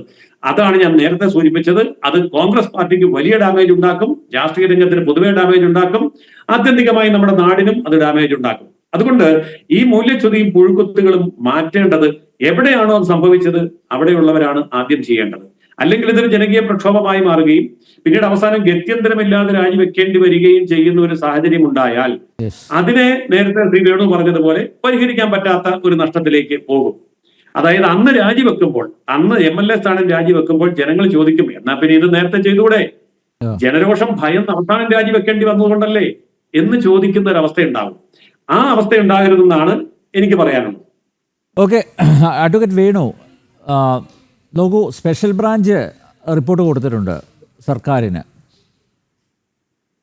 കോൺഗ്രസ് പാർട്ടി ഇതേപ്പറ്റി രാഹുൽ മാങ്കൂട്ടത്തിനെതിരെ ഉയർന്ന ആരോപണങ്ങളെപ്പറ്റി അന്വേഷിക്കുമെന്ന് ആദ്യഘട്ടത്തിൽ പറഞ്ഞതായിട്ടാണ് ഞാൻ മനസ്സിലാക്കുന്നത്. എന്തുകൊണ്ട് പാർട്ടി മുൻകൈയെടുത്ത് ഒരന്വേഷണം നടത്തുന്നില്ല? ഞാൻ ഈ CPM-ൻ്റെ അന്വേഷണമല്ല ഉദ്ദേശിക്കുന്നത് കേട്ടോ. തീവ്രത അളക്കാൻ AK ബാലനെയും അതുപോലെ PK ശ്രീമതിയെയും വെച്ച രീതിയല്ല ഞാൻ പറയുന്നത്, ചൂണ്ടിക്കാണിക്കുന്നത്. മറിച്ച് ഇതിലെന്തെങ്കിലും വാസ്തവമുണ്ടോ? നോക്കൂ, ഇപ്പോൾ പാർട്ടിക്ക് അകത്ത് നിന്ന് തന്നെയാണ് രാഹുലിൻ്റെ രക്തത്തിനായി ദാഹിക്കുന്നവർ ഇപ്പോൾ ഒരു സന്ദർഭം ലഭിച്ചപ്പോൾ ചാടി വീണത് എന്ന ആക്ഷേപങ്ങൾ ഉയരുന്നുണ്ട്. എത്രത്തോളം അതിൽ വാസ്തവം ഉണ്ട് എന്ന് പറയേണ്ടത് താങ്കളാണ്. ഇപ്പോൾ സ്വാഭാവികമായി നിരവധി പ്രശ്നങ്ങൾ ഉണ്ട്. ആ പ്രശ്നങ്ങളിൽ സുതാര്യമായ സത്യസന്ധമായ ഒരു അന്വേഷണം എന്തുകൊണ്ട് കോൺഗ്രസിൻ്റെ നേതൃത്വത്തിൽ നിന്നുണ്ടാവുന്നില്ല? ഒന്ന്, നമ്പ്യാരെ, നമ്മൾ ഈ കാര്യത്തിൽ മനസ്സിലാക്കേണ്ടത്, ഞാൻ ശ്രീ ഹരിദാസ് സാർ പറഞ്ഞതിനെ പൂർണ്ണമായിട്ട് ഉൾക്കൊള്ളുകയാണ്. കാരണം ഒരു കോൺഗ്രസ്സുകാരനിൽ നിന്നോ അല്ലെങ്കിൽ ഒരു കോൺഗ്രസ് പ്രവർത്തകനിലോ നേതാവിൽ നിന്നോ ജനം ഒട്ടും പ്രതീക്ഷിക്കുന്ന ഒരു കാര്യമല്ല, അങ്ങനെ ഉണ്ടാകാൻ പാടില്ല എന്നുള്ള കാര്യത്തിൽ ഒരാൾക്കും തർക്കമില്ല. കാരണം കോൺഗ്രസിൽ പ്രവർത്തിക്കുന്നവരും കോൺഗ്രസിന്റെ നേതാക്കളുമൊക്കെ പൊതുജീവിതത്തിൽ സംശുദ്ധമായിരിക്കണം എന്നുള്ള കാര്യത്തിൽ ഒരാൾക്കും തർക്കമില്ല. പക്ഷെ ഇങ്ങനെ ഒരു ആരോപണം ഉണ്ടായി. അപ്പം അങ്ങ് ചോദിച്ച രണ്ട് കാര്യങ്ങളുണ്ട്. ഒന്ന്, ജയസൂര്യയോട് ചോദിച്ചൊരു കാര്യം, മണ്ഡലത്തിൽ അദ്ദേഹത്തിന് കാലുകുത്താൻ പറ്റുന്നില്ല. സ്വാഭാവികമാണ്. കാരണം എന്താ, ഇപ്പോ കേരളത്തിലെ രണ്ട് കേഡർ പാർട്ടികളാണ്, ഒന്ന് CPM-ഉം ഒന്ന് BJP-യും. അതിലിപ്പോൾ 10-50 ആളുകൾ, 50 വേണ്ടെന്നേ, 2 പേര് ഇറങ്ങി ഇയാൾ വരുന്ന സമയത്ത് ചാണകവെള്ളം തെളിക്കുകയോ അല്ലെങ്കിൽ ഏതെങ്കിലും രീതിയിലുള്ള ആക്രമണമൊക്കെ ഉണ്ടാക്കി കഴിഞ്ഞാൽ മണ്ഡലത്തിൽ അദ്ദേഹത്തിന് കാലുകുത്താൻ പറ്റില്ല എന്നുള്ള കാര്യത്തിൽ ആ കാര്യത്തിലൊന്നും തർക്കമില്ല. പക്ഷേ അവിടെയും ഉയരുന്ന ഒരു ചോദ്യം നമ്മുടെ മുമ്പിലുണ്ട്. ഇത് ആർക്ക് കയ്യൂക്കുണ്ടോ ആ കയ്യൂക്കുള്ള ആളുകളൊക്കെ ഇങ്ങനെ അങ്ങ് ചെയ്യാനായിട്ട് തുടങ്ങിക്കഴിഞ്ഞു. നാളെയും ആരുടെയൊക്കെ പേരിൽ ആരോപണം വരാതിരിക്കാം. ഇവിടെ ഞാൻ ഹരിദാസ് സാറിനോട് പറഞ്ഞത്, ഞങ്ങൾ എന്തുകൊണ്ട് രാഹുൽ മാങ്കൂട്ടം രാജിവെക്കരുത് ആദ്യഘട്ടത്തിൽ, ഞാനൊക്കെ ഈ കാര്യത്തിൽ വളരെ സുവ്യക്തമായ അഭിപ്രായം പറഞ്ഞതാണ്. പക്ഷേ ഒരു കാര്യം നമ്മൾ മനസ്സിലാക്കേണ്ടത്, ഉമ്മൻചാണ്ടി, ഇപ്പം ഞാൻ മരിച്ചുപോയ ഒരാളുടെ പേരെടുത്ത് പറയില്ല, അദ്ദേഹത്തെ പോലെ ഒരാൾക്ക് നേരെ പോലും എത്രയോ ഹീനം, അതിൻ്റെ അതിനകത്ത് മലയാളത്തിൽ വേറൊരു പദമില്ല, ഉയർന്ന ആരോപണം അന്നും മുറവിളി പാർട്ടിക്കകത്തുനിന്നും പുറത്തുനിന്നും ഒക്കെ ഉണ്ടായി. അദ്ദേഹം രാജിവെക്കണം.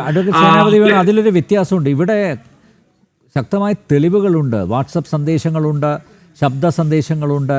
ഇപ്പോൾ നോക്കൂ, രാഹുൽ മാങ്കൂട്ടത്തിലില്ല ഇതൊന്നും എൻ്റെ ശബ്ദമല്ല, ഇങ്ങനെ മെസ്സേജുകൾ ഞാൻ അയച്ചിട്ടില്ല എന്ന് തുറന്നു പറയാനുള്ള ഒരു സാഹചര്യം കൂടി സംജാതമായിരിക്കുകയാണ്. എന്തുകൊണ്ട് രാഹുൽ മാങ്കൂട്ടത്തിൽ അത് പറയുന്നില്ല, തള്ളിക്കളയുന്നില്ല?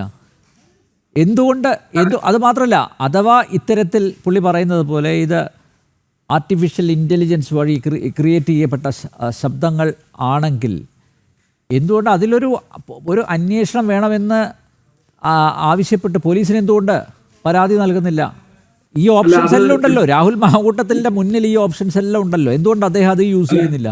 അതിനകത്ത് ഇപ്പം ഞാൻ പറഞ്ഞില്ല, ഇപ്പം ഞാൻ വക്കീൽ എന്ന നിലയിലുള്ള യുക്തിയൊന്നും അതിൻ്റെ അകത്ത് പറയുകയല്ല. കാരണം ഇവിടെ there is no return complaint. ഇവിടെ കംപ്ലൈനന്റ് എന്ന് പറയുന്ന വാദി എന്ന് പറയുന്നത് ഇയാൾ പ്രതിസ്ഥാനത്ത് നിൽക്കുകയാണ്. വാദി എന്ന് പറയുന്ന ഒരാള്, പരാതിക്കാരൻ എന്ന് പറയുന്ന ആള് ഈ നിമിഷം വരെ ഒരു പരാതി കൊടുക്കുകയോ അല്ലെങ്കിൽ എനിക്ക് നേരെ ഇന്ന രീതിയിലുള്ള അതിക്രമങ്ങൾ ഉണ്ടായി എന്നുള്ള ഒരു പരാതിയില്ല. ഇത് നമ്മൾ വാട്സാപ്പുകളിലും അല്ലെങ്കിൽ ഫേസ്ബുക്ക് അല്ലെങ്കിൽ നവമാധ്യമങ്ങളിൽ കാണുന്നു എന്നുള്ളതല്ലാതെ അതിനപ്പുറത്തേക്ക് ഇനി ഈ കാര്യങ്ങളിലൊക്കെ ഈ മറുഭാഗത്തുള്ള അല്ലെങ്കിൽ ഇരവാദം പറയുന്നവർ, അവരുടെ റോൾ എന്താണ്, ഇത് ഇദ്ദേഹത്തെ കൊടുക്കാനുള്ളതാണോ, ഈ കാര്യങ്ങളൊക്കെ നമ്മൾ എന്താ പറഞ്ഞത് സശ്രദ്ധം വീക്ഷിക്കേണ്ടതായിട്ടും പഠിക്കേണ്ടതായിട്ടുമുണ്ട്. ഞാൻ പറഞ്ഞു വന്നതെന്ന് വെച്ചാൽ, ഒരാളെ നമുക്ക് വളരെ പെട്ടെന്ന് തന്നെ, കാരണം ഇത്തരത്തിലുള്ള ഒരു ആരോപണത്തിന്റെ പേരിൽ ഒരാളെ നമുക്ക് പൊതുരംഗത്ത് വളരെ പെട്ടെന്ന് തന്നെ നമുക്ക് ഇല്ലായ്മ ചെയ്യുകയോ അല്ലെങ്കിൽ അവന്റെ പൊതുജീവിതം അവസാനിപ്പിക്കേണ്ട രീതിയിൽ ഇതൊക്കെ നമുക്ക് ചെയ്യുകയും ചെയ്യാം. പക്ഷെ ഞാൻ അപ്പോഴും ചോദിക്കുന്ന ഒരു ചോദ്യം, മുമ്പ് ഉണ്ടായിട്ടുള്ള ഇത്തരത്തിലുള്ള ഇൻസിഡന്റുകളൊക്കെ നമ്മുടെ മുമ്പിൽ ഒരു അനുഭവമായിട്ട് നിൽക്കുന്നു. ആ അനുഭവമായിട്ട് നിൽക്കുമ്പോൾ ഇതിനെക്കുറിച്ച് വ്യക്തമായ ഒരു തെളിവുകൾ കിട്ടാതെ എങ്ങനെ നമ്മൾ അങ്ങനെ ഒരു കുറ്റപ്പെടുത്തലിലേക്ക് പോകും, നിങ്ങൾ മാറി നിൽക്കണം എന്ന് പറയും. ഞാൻ ഹരിദാസ് സാർ പറഞ്ഞതിനെ അതിനെ അംഗീകരിക്കുകയാണ്. ഇപ്പം രാഹുൽ മാങ്കൂട്ടത്തിൽ പാലക്കാട് നിന്ന് MLA സ്ഥാനത്ത് നിന്ന് മാറി നിന്നു എന്നതുകൊണ്ട് പാലക്കാട് പ്രത്യേകിച്ച് എന്തെങ്കിലും സംഭവിക്കുമോ അല്ലെങ്കിൽ പാലക്കാട് എന്തെങ്കിലും പ്രത്യേകമായ രീതിയിൽ മാറ്റങ്ങൾ ഉണ്ടാകുമോ ഒന്നും ഞാൻ പറയുന്നില്ല. ഇവിടെ രാഷ്ട്രീയ സദാചാരത്തിന്റെ രാഷ്ട്രീയ സദാചാരം ഇല്ലെങ്കിൽ മൂല്യങ്ങളെ ഉയർത്തിപ്പിടിക്കേണ്ടത് എല്ലാവരുടെയും ബാധ്യത, ഉത്തരവാദിത്വമാണ്. ജയസൂര്യ സാർ പറഞ്ഞ മധ്യപ്രദേശിലെ ഉദാഹരണത്തെ വെച്ചിട്ടുണ്ട്. ഇപ്പം നമ്മൾ മധ്യപ്രദേശിലേക്ക് പോകുന്നുണ്ട്. ഞാൻ വാദഗതിക്കോ ജയിക്കാനോ അല്ല, കാരണം ഞാൻ ഈ ചർച്ചയുമായി ബന്ധപ്പെട്ട് ഈ വിഷയത്തിൽ പ്രതികരിക്കരുത് എന്ന് മനസ്സുകൊണ്ട് തീരുമാനിച്ച ഒരാളാണ്. ഇന്നത്തെ ദിവസം ഇങ്ങനെ ഒരു ചർച്ചയിൽ നിങ്ങൾ വിളിച്ചു. ഞാൻ പാനലിസ്റ്റുകളെ തന്നെ നോക്കിയതിന് ശേഷമാണ് ഇതിൻ്റെ അകത്ത് വന്നത്. ഇപ്പോൾ എന്താ പറഞ്ഞേ, ഇപ്പോൾ BJPയുടെ രാഷ്ട്രീയ മൂല്യത്തെക്കുറിച്ചൊക്കെ അദ്ദേഹം പറഞ്ഞു. യെദ്യൂരപ്പയുടെ പേരിൽ നിൽക്കുന്ന അദ്ദേഹം BJP കാരനല്ലേ? ഈ വാദഗതികളൊക്കെ നമുക്ക് നിഷേധിക്കാനായിട്ട് പറ്റൂ. ബ്രിജ്ഭൂഷന്റെ പേരിൽ സാക്ഷി മാലിക് എന്ന് പറയുന്നത് യെദ്യൂരപ്പയുടെ പേരിൽ ഉണ്ടായ ആ കേസ് എന്താണെന്ന് താങ്കൾക്ക് അറിയാമോ? അല്ല, അറിയാമല്ലോ. അതുകൊണ്ട് ഇവിടെ വന്ന ഒരു പെൺകുട്ടിയെ അദ്ദേഹം പീഡിപ്പിച്ചിട്ടില്ല, അദ്ദേഹം ഒന്ന് തൊട്ടു, സ്പർശിച്ചു, അവിടെയാണ് പോക്സോ കേസ്. ഇവിടെ അനിൽ നമ്പ്യാരെ ഇവിടെ ആരെയും പീഡിപ്പിച്ചിട്ടില്ലെന്നേ. ഇവിടെ വാട്സാപ്പ് മെസ്സേജ് അയച്ചു അല്ലെങ്കിൽ കൊച്ചു വർത്താനം പറഞ്ഞു എന്നുള്ള കാര്യങ്ങളൊക്കെ ഇല്ലെങ്കിൽ ആരെയെങ്കിലും മറ്റേ എന്താ പറഞ്ഞ സിനിമാ താരത്തെ ഉപയോഗിച്ചതുപോലെ ബലമായിട്ട് തട്ടിക്കൊണ്ടുപോയി ഒരാളെ ബലാത്കാരം ചെയ്തോ അല്ലെങ്കിൽ എന്തെങ്കിലും വാദഗതികൾ പറഞ്ഞ് എവിടെയെങ്കിലും ഒഴിഞ്ഞ സ്ഥലങ്ങളിൽ കൊണ്ടുവന്ന് ആരെയെങ്കിലും ബലാത്സംഗം ചെയ്തതായിട്ടോ അങ്ങനെയുള്ള പരാതികളൊന്നുമില്ലല്ലോ. ആ പരാതികളൊന്നും ഇവിടെ വന്നിട്ടുമില്ല. അല്ല, ഞാൻ പറഞ്ഞത് എന്താണെന്ന് ചോദിച്ചാൽ, നമ്മൾ ഒരാളെ ഒരു കേസിൽ പ്രതിസ്ഥാനത്ത് നിർത്തി അദ്ദേഹത്തെ നമ്മൾ വിചാരണ ചെയ്യുന്ന ഒരു ഘട്ടത്തിൽ നാളെ ഇത് തെറ്റ് എന്നുള്ള ഒരു സാഹചര്യം വന്നു കഴിഞ്ഞാൽ അത് ആ മനുഷ്യൻ ഉണ്ടാക്കിയിരിക്കുന്ന ഒരു ബുദ്ധിമുട്ടുകൾ ഞാൻ പറഞ്ഞല്ലോ. ഞാൻ രാഹുൽ മാങ്കൂട്ടത്തിനെ ഒന്നും ന്യായീകരിക്കുന്ന ആളൊന്നുമല്ല. അദ്ദേഹമൊക്കെ ഈ കാര്യത്തിൽ വളരെ വേണു. നാളത്തെ കാര്യം നാളെ നോക്കാന്നേ. നോക്കൂ, നിങ്ങളുടെ പാർട്ടിക്കാണ് ഏറ്റവും ക്ഷീണം ഉണ്ടാക്കുക ഇത് ഇങ്ങനെ പോവുകയാണെങ്കിൽ. കാരണം ജനങ്ങൾ പ്രതീക്ഷിക്കുന്ന, ജനങ്ങൾ പോട്ടെ, നിങ്ങളുടെ സാധാരണക്കാരായിട്ടുള്ള പാർട്ടി അണികൾ അവരെന്താണ് പ്രതീക്ഷിക്കുന്നത് പാർട്ടിയിൽ നിന്ന്? ഇതുകൊണ്ട് ഈ രണ്ട് നടപടികളിൽ സംതൃപ്തരാണ് പാർട്ടി അണികളിൽ വലിയൊരു വിഭാഗം എന്ന് ഉറപ്പിച്ചു പറയാൻ താങ്കൾക്ക് പറ്റുമോ? അല്ല, ഞാൻ പറഞ്ഞല്ലോ, കോൺഗ്രസ് ഒരു ജനാധിപത്യ പാർട്ടി ആയതുകൊണ്ടാണ് ആ വനിതാ നേതാക്കളൊക്കെ അവരുടെ അഭിപ്രായം സ്വതന്ത്രമായിട്ട് പറയാനും അവർക്ക് നിർഭയമായിട്ട് ആ അഭിപ്രായങ്ങൾ പറയാനും അവരുടെ അഭിപ്രായത്തെ പാർട്ടി മുഖവിലേക്കെടുക്കാനും ഒക്കെ തയ്യാറായിട്ടുള്ളത്. ആ കാര്യത്തിലൊന്നും തർക്കമില്ല. എല്ലാ ആളുകളും ഇതിൻ്റെ അകത്ത് സംതൃപ്തരാണോ എന്ന് ചോദിച്ചാലും അല്ല. പക്ഷെ ഞാൻ പറഞ്ഞല്ലോ, മുമ്പും ഇത്തരം വിഷയങ്ങൾ ഉണ്ടായപ്പോൾ ഇതിലെയും വലിയ കൺഫ്യൂഷനുകൾ ഞങ്ങൾക്ക് അന്നത്തെ കാലത്തുണ്ടായി. ഈ പറഞ്ഞ കാര്യങ്ങളിലൊക്കെ ശരിസത്യങ്ങൾ എന്താണ് എന്നുള്ള കാര്യം. പക്ഷെ ഇത് പിന്നീട് തെളിഞ്ഞു വന്നു കഴിഞ്ഞപ്പോഴല്ലേ അതിനകത്തെ കാര്യങ്ങൾ. ഇപ്പം കാസറ്റ് കണ്ടെടുക്കാനായിട്ട് കോയമ്പത്തൂരിലേക്ക് പോയ യാത്രയെക്കുറിച്ചൊക്കെ എത്രയോ വലിയ എന്താ പറഞ്ഞേ അതുണ്ടാക്കിയ അതിന്റെ ഒരു വാർത്താ ഇമ്പാക്ട്, ആ ഇമ്പാക്റ്റുകളൊക്കെ നമ്മൾ കണ്ടതാണ്. സേനാപതി വേണു, ആ വിഷയം ഉയർത്തിക്കൊണ്ട് അധികാരത്തിലെത്തിയവർ ഇപ്പോഴും തുടരുകയാണ്. നോക്കൂ, അതിൻ്റെ സെക്കൻഡ് ടേം, പിണറായി വിജയൻ സർക്കാരിൻ്റെ സെക്കൻഡ് ടേം അവസാനിക്കാനിരിക്കുകയാണ്. ഇപ്പോൾ വീണ്ടും ഇങ്ങനെയൊരു ആരോപണം ഉയർന്നു വന്നിരിക്കുന്നത്. അതുകൊണ്ടാണ് ഞാൻ താങ്കളോട് പറയുന്നത്, അതായത് പാർട്ടി അന്വേഷിക്കട്ടെ, അല്ലെങ്കിൽ പോലീസ് തനിക്കെതിരെ ഉയർന്ന ആരോപണങ്ങൾ അത് അടിസ്ഥാനരഹിതമാണ്, ഇതിൽ ഒരന്വേഷണം വേണമെന്ന് ആവശ്യപ്പെട്ടൊരു പരാതി കൊടുക്കാമല്ലോ രാഹുൽ മാങ്കൂട്ടത്തിലിന്. അദ്ദേഹം എന്തുകൊണ്ട് മുൻകൈ എടുക്കുന്നില്ല? അതിൽ നിന്ന് എന്താ മനസ്സിലാക്കേണ്ടത്? ഇദ്ദേഹം തെറ്റ് ചെയ്തിട്ടുണ്ട് എന്നല്ലേ മനസ്സിലാക്കേണ്ടത്? ഇപ്പൊ രാഹുൽ മാങ്കൂട്ടത്തിൽ അക്കാര്യത്തിൽ പരാതി കൊടുക്കുകയോ കൊടുക്കാതിരിക്കുകയോ ചെയ്യട്ടെ, അദ്ദേഹത്തിന്റെ വ്യക്തിപരമായി. പക്ഷേ കോൺഗ്രസ് പാർട്ടിക്ക് ഇത് അന്വേഷിക്കാൻ പറ്റത്തില്ല. കാരണം എന്താ, ഞങ്ങൾക്ക് പാർട്ടി പോലീസോ പാർട്ടി കോടതി ഇതൊന്നുമില്ല. ഇനിയിപ്പോ ഞങ്ങൾ അന്വേഷിക്കാനാണ് 2-3 നേതാക്കളെ ഇതിന്റെ ഒരു കമ്മിറ്റി വെക്കുക. അത് ഇപ്പോ ഞാൻ മനസ്സിലാക്കുന്നത് ശ്രീ തിരുവഞ്ചൂർ രാധാകൃഷ്ണൻ ഞങ്ങളുടെ പാർട്ടിയുടെ അച്ചടക്ക സമിതിയുടെ ചെയർമാനാണ്. അദ്ദേഹത്തിന്റെ ശ്രദ്ധയിൽ ഇതുണ്ട്. അദ്ദേഹം ഈ കാര്യത്തെക്കുറിച്ച് അന്വേഷണം നടത്തുന്നുണ്ട് എന്നുള്ള കാര്യത്തിൽ തർക്കമില്ല. പക്ഷെ ഇവിടെ ഈ പറഞ്ഞിരിക്കുന്നതെല്ലാം ശരിയാണെങ്കിൽ it is A heinous crime. അതൊരു വലിയ കുറ്റകൃത്യമാണ്. ആ കുറ്റകൃത്യം ഉണ്ട് എങ്കിൽ അതിന്റെ പരാതിക്കാരൻ പുറത്തു വരട്ടെ, ആ പരാതിക്കാരൻ പരാതികൾ കൊടുക്കട്ടെ, നിയമത്തിന്റെ വഴിക്ക് പോകട്ടെ.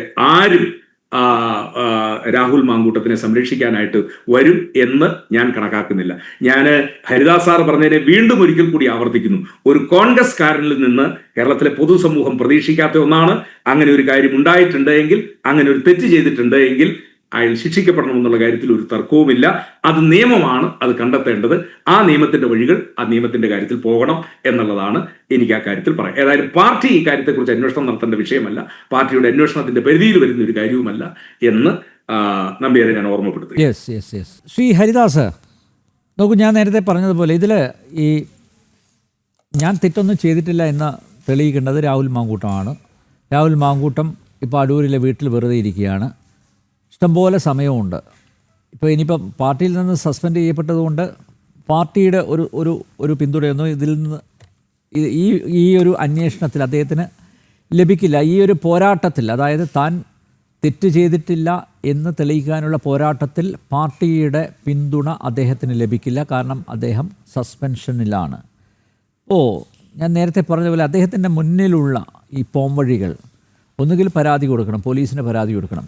അല്ല, പാർട്ടി അന്വേഷിക്കില്ല എന്ന് ശ്രീ സേനാപതി വേണു അദ്ദേഹം വ്യക്തമാക്കി കഴിഞ്ഞു. പാർട്ടി അന്വേഷിക്കില്ല, പാർട്ടി അന്വേഷിക്കേണ്ട കാര്യം ഇല്ല. പക്ഷേ എന്തായാലും ഇങ്ങനെയൊരു ആരോപണം പാർട്ടിയിലെ ഒരു യുവ നേതാവിനെതിരെ ഉയർന്നാൽ സ്വാഭാവികമായി ഒരു അന്വേഷണം നടത്തേണ്ടതല്ലേ? ഇതിന് പിറകിൽ പാർട്ടിക്കകത്തുള്ള ആരെങ്കിലും ഉണ്ടോ? നേരത്തെ സേനാപതി വേണു പറഞ്ഞതും രാഹുലിൻ്റെ രക്തത്തിനായി ദാഹിക്കുന്നവരുണ്ട് എന്ന് പറഞ്ഞു. ആ ദാഹിക്കുന്നവർ പാർട്ടിക്കകത്തുള്ളവരാണോ അല്ലെങ്കിൽ പുറത്തുള്ളവരാണോ എന്ന് മനസ്സിലാക്കാനെങ്കിലും ഒരു അന്വേഷണം നടത്തേണ്ടതല്ലേ? എന്തിനാ അതങ്ങനെ തള്ളിക്കളയുന്നത്? അങ്ങനെ ഒരു അന്വേഷണം എന്തിനാണ് നിരാകരിക്കുന്നത്? ഈ കേരളത്തിലെ ഇപ്പൊ 2026 നടക്കാൻ പോകുന്ന തെരഞ്ഞെടുപ്പിലെ വീണ്ടും LDF അധികാരത്തിൽ കയറിക്കൊണ്ട് ഒരു 5 വർഷം കൂടി കേരളത്തിലെ ജനങ്ങൾക്ക് ദുരിതഭരണം ഏറ്റെടുക്കേണ്ടി വന്നു കഴിഞ്ഞാൽ അതിന് ഉത്തരവാദി കോൺഗ്രസ് ആണ്. ശ്രീ അനിൽ നമ്പ്യാർ, കോൺഗ്രസ് തോറ്റിരിക്കുന്നത് ഒരിക്കലും ജനങ്ങൾ വോട്ട് ചെയ്യാത്തതിന്റെ പേരിലല്ല, കോൺഗ്രസ്സുകാർ വോട്ട് ചെയ്യിക്കാത്തതിന്റെ പേരിലാണെന്നുള്ള വകതിരിവൊക്കെ ഈ കോൺഗ്രസ്സുകാർക്ക് ധാരാളമുണ്ട്. ഒരു ബൂത്ത് തലത്തിൽ ഇത്ര വോട്ട് എതിർ സ്ഥാനാർത്ഥിക്ക് ചെയ്തുകൊണ്ട് അവിടുത്തെ സ്ഥാനാർത്ഥിയെ തോൽപ്പിക്കാൻ വേണ്ടി മുൻകൈ എടുക്കുന്നത് ആരാണോ എതിർ സ്ഥാനാർത്ഥി, അവരുടെ ഏജന്റുമാരോ അവരുടെ പ്രവർത്തകരോ അല്ല. കോൺഗ്രസ്സുകാർ ഒരുത്തനെ ഒരു ഡോബി മാർക്ക് ഇട്ട് കഴിഞ്ഞാൽ അവർ തോൽപ്പിക്കും. കഴിഞ്ഞ തെരഞ്ഞെടുപ്പിൽ ഉണ്ടായിട്ടുള്ളത് വളരെ വ്യക്തമായി. മുമ്പിലത്തെ തെരഞ്ഞെടുപ്പിൽ നമുക്ക് സോളാർ നായികയുടെ പ്രശ്നങ്ങൾ പറയാം. പക്ഷെ കഴിഞ്ഞ തെരഞ്ഞെടുപ്പിലെ കോൺഗ്രസിനെ ഓരോ നിയോജക മണ്ഡലത്തിലും ടാർഗറ്റ് ചെയ്ത് തോൽപ്പിച്ചിരിക്കുന്നത് കോൺഗ്രസിന്റെ, നമ്മൾ പറയില്ലേ, ജില്ലാ തലത്തിലുള്ള നേതാക്കന്മാർ കച്ചകെട്ടി ഇറങ്ങിയതിന്റെ പേരിലാണ്. ഇപ്പോ മുരളീധരന്റെ തൃശ്ശൂരിലെ തോൽവി, അവിടെ സുരേഷ് ഗോപിയുടെ ജയം, എന്തൊരു പൊന്നുമ്മയാണ് ഒരു നേതാവ് ഈ അവിടുത്തെ സ്ഥാനാർത്ഥിക്ക് നൽകിയിരുന്നത്. കാരണം അത് ആ വണ്ടിയിൽ വെച്ചിട്ട് ആ പൊന്നുമ്മ നൽകുന്നതും ആ മേയർ കോപ്പി കൊടുക്കുന്നതും മറ്റുള്ളവർ കാണണം. അപ്പൊ എക്സിബിഷനിസത്തിന്റെ ഉസ്താദുകളാണ് ആര്? ഈ കോൺഗ്രസ്സുകാര്. ഞങ്ങൾ പ്രവർത്തിക്കുന്നുണ്ട്. എന്നിട്ട് അദ്ദേഹം ചെയ്തിട്ടുള്ളത് എന്താണ് ഉണ്ടായത്? ഇപ്പൊ അവിടെ അദ്ദേഹമായിട്ട് എന്തൊക്കെ അവിടെ ചെയ്തു, അതിന്റെയൊക്കെ അനുഭവിക്കേണ്ടി വന്നത് അവിടുത്തെ സ്ഥാനാർത്ഥിക്കാണ്. അപ്പോ സേനാപതി വേണു എന്ന് പറയുന്ന എന്റെ പ്രിയ സുഹൃത്ത് പറഞ്ഞിട്ടുള്ള കോൺഗ്രസിലെ രാഹുലിന്റെ രക്തത്തിന് വേണ്ടി ദാഹിക്കുന്ന ഒരുപാട് പേർ കൈ കോർത്തപ്പോ ഈ വിഷയത്തിൽ ഉണ്ടായിട്ടുള്ള ഒരു ചലനം ആണ് ഇപ്പൊ നമ്മൾ ഈ കണ്ടുകൊണ്ടിരിക്കുന്നത്. അല്ലാണ്ട് ഇതിൽ LDFന്റെ ഭാഗത്തുനിന്നോ CPMന്റെ ഭാഗത്തുനിന്നോ കാര്യമായിട്ടുള്ള യാതൊരു, അവരുടെ ഓരോ നേതാക്കന്മാരോരോന്ന് പറയുന്നുണ്ട്. ഞങ്ങൾ സജീവമാണ് എന്ന് വരുത്തി തീർക്കാൻ വേണ്ടിയിട്ടുള്ള പാലക്കാട് MLA ഓഫീസിലേക്കുള്ള ജാതിയും കാര്യങ്ങളും അതൊക്കെ BJP ചെയ്യുന്നുണ്ട്. പക്ഷെ ഉള്ളിലിരുന്നു കൊണ്ട് നമ്മൾ പറയില്ലേ, ഈ അതിനെക്കാട്ടിലൊക്കെ നീക്കത്തിൽ കരുനീക്കങ്ങൾ നടത്തുന്നത് ആരാണ്? കോൺഗ്രസ്സുകാരാണ്. ഇപ്പൊ KC വേണുഗോപാലിന്റെ ഭാര്യ അർത്ഥശങ്കയ്ക്ക് ഇടയില്ലാത്ത വിധം രാഹുലിനെ തള്ളി പറഞ്ഞതിന് തുല്യമായിട്ടൊരു ഫേസ്ബുക്ക് പോസ്റ്റ് വന്നു. ഞാൻ അറിഞ്ഞത് എന്താ വെച്ച് കഴിഞ്ഞാൽ, വേറൊരു നേതാവ് പറയണത് എന്താ വെച്ച് കഴിഞ്ഞാൽ, ഇനിയും അത്തരത്തിലുള്ള പോസ്റ്റ് ഇട്ട് കഴിഞ്ഞു കഴിഞ്ഞാൽ ഞങ്ങളുടെ കയ്യിൽ KC വേണുഗോപാലിനെതിരായിട്ടുള്ള ക്ലിപ്പിങ്ങുകൾ ഉണ്ട്, ഞങ്ങൾ പുറത്തുവിടും. അപ്പൊ ഇത്തരത്തില് ഒരുപാട് ക്ലിപ്പിങ്ങുകളൊക്കെ സൂക്ഷിച്ചിരിക്കുന്നത് BJPക്കാരോ EPMകാരോ അല്ല. ശ്രീ വേണു കോൺഗ്രസ്സുകാരുടെ അടുത്ത് കോൺഗ്രസ്സുകാർക്ക് വേണ്ട പാരയ്ക്ക് വേണ്ടിയിട്ടുള്ള എല്ലാവിധ ക്ലിപ്പിങ്ങുകളും ഇത്തരത്തിലുള്ള ഓഡിയോ മെസ്സേജുകളൊക്കെ കൃത്യമായിട്ട് സംഭരിച്ചിരിക്കുന്നത് ഈ കോൺഗ്രസ്സുകാരാണ്. അപ്പോ രാഹുലിന്റെ രക്തത്തിന് വേണ്ടി ദാഹിക്കുന്നത് ഞങ്ങളാരുമല്ല, CPMകാരല്ല, BJPക്കാരല്ല, അത് കോൺഗ്രസിനുള്ളിൽ നിന്ന് തന്നെയാണ്. ഈ പ്രശ്നം തന്നെ ഊതി വീർപ്പിക്കപ്പെട്ടിരിക്കുന്നത് ഒരു 6 മാസം മുമ്പ്. ഞാൻ കഴിഞ്ഞ ചർച്ചയിൽ പറഞ്ഞത് വീണ്ടും സേനാപതി വേണുവിനോട് പറയുകയാണ്. ഒരു 6 മാസം മുമ്പ് കോൺഗ്രസ് ശ്രദ്ധ വെച്ചിട്ട് ഈ പയ്യന് വേണ്ടിയിട്ട് കൃത്യമായിട്ട് ഒരു വാണിംഗ് കൊടുത്തുകൊണ്ട് മുൻപോട്ട് പോയിരുന്നുവെങ്കിൽ ഈ 9 എന്നുള്ളതൊക്കെ കുറഞ്ഞിട്ട് ആ 2ഓ 3ലോ നിൽക്കുമായിരുന്നു എന്നുള്ള കാര്യത്തിൽ സംശയമില്ല. ഇനി വേറെ ഒരു കാര്യം മനസ്സിലാക്കേണ്ടത്, ഇതിലത്തെ ഈ പരാതിക്കാരെ കുറിച്ചിട്ടുള്ള അവരുടെ സത്യസന്ധത, അവരുടെ ഓതന്റിസിറ്റി, ഇതൊന്നും ഞങ്ങളെ സംബന്ധിച്ചിടത്തോളം പ്രശ്നമല്ല. അവർ എത്രക്കാരാണ്? അപ്പൊ ഞാൻ ഈ ചാനൽ ചർച്ച കഴിഞ്ഞ് എനിക്ക് ചുരുങ്ങിയത് ഒരു 10 പേരുടെ മെസ്സേജ് വന്ന് കിടക്കുന്നുണ്ടായിരിക്കും. അതെന്താ താങ്കൾ അവര് നിഷ്കളങ്കരാണോ? അവർ പ്രായപൂർത്തിയായ പെൺകുട്ടികൾ എന്തിന് ഇത്തരക്കാരായിട്ട് അടുക്കാൻ നിൽക്കുന്നു എന്നൊക്കെ, അതൊന്നും ഇവിടെ പ്രശ്നമല്ല. ഇവിടെ ഒരുത്തൻ ഹണ്ടറായിട്ട് ഈ പെൺകുട്ടികളെ വേട്ടയാടാൻ നടക്കുന്ന വിവരം കൃത്യമായിട്ട് പാർട്ടിക്ക് അറിഞ്ഞിട്ട് പാർട്ടി എന്തുകൊണ്ട് ഈ കോൺഗ്രസ് പാർട്ടി ഒരു നടപടിയിലേക്ക് കടന്നില്ല? അതേസമയത്ത് ഈ സോഷ്യൽ മീഡിയ സജീവമല്ലാതിരുന്ന ഒരു കാലഘട്ടത്തിൽ ചാനൽ സജീവമാണ്. ഇവിടുത്തെ രാമനിലയത്തിന് പറയാനുള്ള ഒരുപാട് കഥകളുണ്ട്. രാഷ്ട്രീയ ഭീഷ്മാചാര്യന്റെ മകനെ പറ്റിയിട്ട് രാമനിലയത്തിൽ ഒരു മുറിയും ഒരു സിനിമാ നടിയെയും കുറിച്ചിട്ട് എന്തൊക്കെ ആരോപണങ്ങൾ വന്നു. പക്ഷെ അദ്ദേഹം അതിനുശേഷം എന്തൊക്കെയായി എന്ന് ചോദിച്ചു കഴിഞ്ഞു കഴിഞ്ഞാൽ അത് കോൺഗ്രസ് പാർട്ടിയുടെ പ്രത്യേകതകൾ കൊണ്ട് മാത്രമാണ് അങ്ങനെയൊക്കെ ആയത്. അദ്ദേഹം നിങ്ങളുടെ രാഷ്ട്രീയ നേതൃത്വത്തെ, ഡൽഹിയിൽ ഇരിക്കുന്ന രാഷ്ട്രീയ നേതൃത്വത്തെ മുഴുവൻ തള്ളിപ്പറഞ്ഞ വ്യക്തിയാണ്. പക്ഷെ അദ്ദേഹം പൂർവാധിക ശക്തനായിട്ട് തിരിച്ചു വരികയാണ് ഉണ്ടായിട്ടുള്ളത്. അതുമാതിരി തന്നെ മസനഗുഡി വഴി ഊട്ടിക്ക് പോകാൻ വേണ്ടിയിട്ട് തിരുവനന്തപുരത്ത് നിന്നും പുറപ്പെട്ടിട്ടുള്ള ഒരു നേതാവ് നിലമ്പൂർ വഴിയേറ്റ് പോയിട്ട് ഒരു വീട്ടിൽ കുറച്ചു നേരം തന്റെ കൂടെയുള്ള പെൺസുഹൃത്തുമായിട്ട് വിശ്രമിക്കുന്ന സമയത്ത് CPMന്റെ ആൾക്കാരെ വളഞ്ഞിട്ട് പിടിച്ച് പോലീസ് സ്റ്റേഷനിൽ കൊണ്ടുപോയി പ്രശ്നങ്ങൾ ഉണ്ടായി. പക്ഷെ അന്ന് സോഷ്യൽ മീഡിയ ഇത്ര സജീവമല്ലാത്തത്, അതിപ്പോഴും യൂട്യൂബിൽ അത് കിട്ടും. അദ്ദേഹം അതിനുശേഷം MP ആയി. അപ്പൊ ഇതൊക്കെ കോൺഗ്രസിന്റെ ചരിത്രത്തിൽ ഉണ്ടായിട്ടുള്ള സംഭവമാണെങ്കിലും ഇവിടെ പീതാംബരക്കുറുപ്പ് എന്ന് പറയുന്ന ഒരു നേതാവ് ഒരു വള്ളംകളി കാണാനോ എന്തോ ഒരു പരിപാടിക്ക് വന്നൊരു നടിയുടെ എന്റെ അഭിപ്രായത്തിൽ ഞാനത് കണ്ടതിൽ നിന്ന് എനിക്ക് അദ്ദേഹം ആ സ്ത്രീയെ സ്പർശിക്കാൻ വേണ്ടി പോയതാണെന്ന് ഞാൻ ഇന്നും വിശ്വസിക്കുന്നില്ല.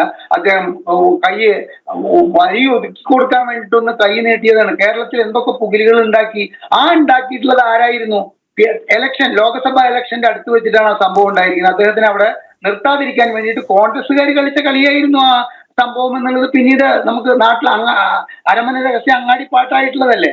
അപ്പൊ ഇതില് ഈ ധാർമ്മികത എന്നുള്ളത് ഒരു രാഷ്ട്രീയ പാർട്ടിക്കുമില്ല. ഇവരുടെ അച്ചടക്ക സമിതിയുടെ അധ്യക്ഷൻ തന്നെ ഒരു ഇളനീര് കുടിക്കാൻ പോയിട്ടുള്ള പുലിവാലിനെ കുറിച്ചിട്ട് അനിൽ നമ്പ്യാർക്ക് നല്ല ഓർമ്മയില്ലേ? അദ്ദേഹത്തിന് ആ ഇളനീര് വഴിക്കുന്നു കുടിക്കാമായിരുന്നു. അദ്ദേഹം ഇളനീര് കുടിക്കാൻ പോയി. പറയാനുണ്ട്, ഒരുപാട് കാര്യങ്ങൾ പറയാനുണ്ട്. പക്ഷെ അതൊക്കെ ജനങ്ങൾ മറന്നിട്ട് ജനങ്ങൾ അനുഭവിച്ചുകൊണ്ടിരിക്കുന്ന ഒരു ദുരിതം പിടിച്ച ഭരണത്തിൽ നിന്ന് ജനങ്ങൾക്ക് മോചനം നേടണം. ഇവിടെ അതിനെ ഇപ്പോ നിലവിലുള്ള കോൺഗ്രസിനെ അധികാരത്തിൽ കയറ്റണമെന്ന ഒരു ചിന്താഗതിയിലേക്ക് ജനങ്ങൾ മാറിക്കൊണ്ടിരിക്കുന്ന അവസരത്തില് കെട്ടിപ്പൊക്കി കൊണ്ടുവന്നിട്ടുള്ള ഒരു വലിയ ഇമേജിന്റെ കടക്കിൽ കത്തിവെച്ചിട്ടുള്ള ഇദ്ദേഹത്തിനെ അഗ്നിശുദ്ധി വരുത്തി കഴിഞ്ഞാലും എന്ത് ശുദ്ധി വരുത്തി കഴിഞ്ഞാലും തിരിച്ചു പാർട്ടിയിൽ എടുക്കരുത്. കാരണം ഇതിന്റെ ഈ രാഷ്ട്രീയത്തിന്റെ മുഖംമൂടി അണിഞ്ഞുകൊണ്ട് തന്റെ വാചാലത മുതലാക്കിക്കൊണ്ട് ഈ പെൺകുട്ടികളെ ഹണ്ട് ചെയ്യുന്ന ഒരു കോൺഗ്രസ് നേതാവ് കേരളത്തിൽ ഉണ്ടായിരുന്നു എന്ന് പറയുന്നത് തന്നെ നിങ്ങളുടെ പാർട്ടിക്ക് മോശമാണ്. അതുകൊണ്ട് സംശയലേശം എന്നെ ഇനി ഒന്നും ആലോചിക്കാനില്ല എന്ന നിലയ്ക്ക് അദ്ദേഹത്തെ രാജിവെപ്പിക്കണം. അതുകൊണ്ട് ഇതിന്റെ ഒരു കാര്യം വേണു മനസ്സിലാക്കുക. എന്താ വേണു ഇതിന്റെ പ്രശ്നം? നിങ്ങൾ കോൺഗ്രസ് പാർട്ടിക്ക് ഈ വിഴുപ്പ് ചുമക്കാം. ഈ വിഴുപ്പ് നിങ്ങൾ കോൺഗ്രസ്സുകാർ ചുമന്നോളൂ. പാലക്കാട്ടെ കുറെ നിഷ്പക്ഷരായ ആളുകൾ കോൺഗ്രസ്സുകാരല്ലാത്തവർ ഈ മനുഷ്യന് വോട്ട് ചെയ്തതല്ലേ ഈ ഭൂരിപക്ഷത്തിൽ വർദ്ധിക്കാൻ കാരണം. അവരെന്തിനാണ് ഈ വിഴുപ്പ് ചുമക്കുന്നത്?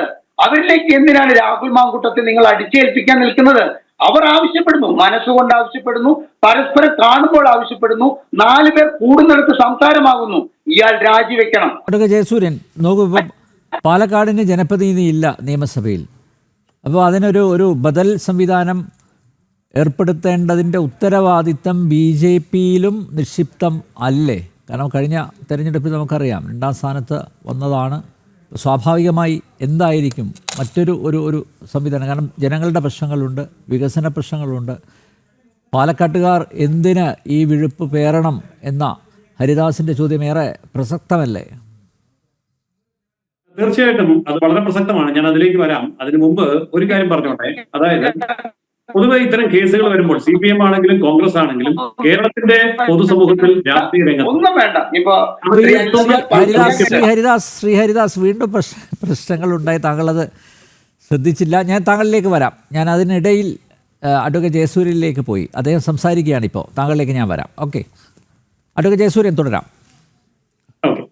അപ്പൊ കേരളത്തിന്റെ പൊതുസമൂഹത്തിൽ ഇപ്പോൾ LDF ആണെങ്കിലും UDF ആണെങ്കിലും കോൺഗ്രസ് ആണെങ്കിലും CPM ആണെങ്കിലും ഉയർത്തുന്ന ചോദ്യം സമാനമാണ്. ഇതേപോലെയുള്ള സ്ത്രീപീഡന കേസുകൾ, ഇത്തരം വിഷയങ്ങൾ വരുന്ന സമയത്ത് ഈ 2 മുന്നണികളും 2 പാർട്ടികളും ചോദിക്കുന്ന ചോദ്യം ഒരേ ചോദ്യം തന്നെയാണ്. തെളിവ് ഉണ്ടോ? രണ്ടാമത്തേത് പരാതി ഉണ്ടോ? കേസ് ഉണ്ടോ? FIR രജിസ്റ്റർ ചെയ്തിട്ടുണ്ടോ? ഈ ചോദ്യം മറ്റൊരു നിഷ്കളങ്കമായ ചോദ്യമായിട്ട് വേണമെങ്കിൽ നമുക്ക് തോന്നാം. പക്ഷേ ഇതിന്റെ പിന്നിൽ ഒരു ഭീഷണിയുണ്ട്. ആരാണ് തെറ്റ് ചെയ്യുന്നത്? ഒരാന നടന്നു പോകുന്ന വഴിയിൽ ഒരു ചിതൽപുറ്റ് ചവിട്ടി അരച്ചാണ് കടന്നു പോകുന്നതെങ്കിൽ ചിതൽപുറ്റിൽ അകപ്പെട്ട ചിതലുകൾക്ക് നിലവിളിക്കാനേ പറ്റൂ. അങ്ങനെ നിലവിളിക്കുന്ന ചിതലുകളുടെ ശബ്ദമാണ് നമ്മൾ കഴിഞ്ഞ ദിവസങ്ങളിൽ കേട്ടുകൊണ്ടിരുന്നത്.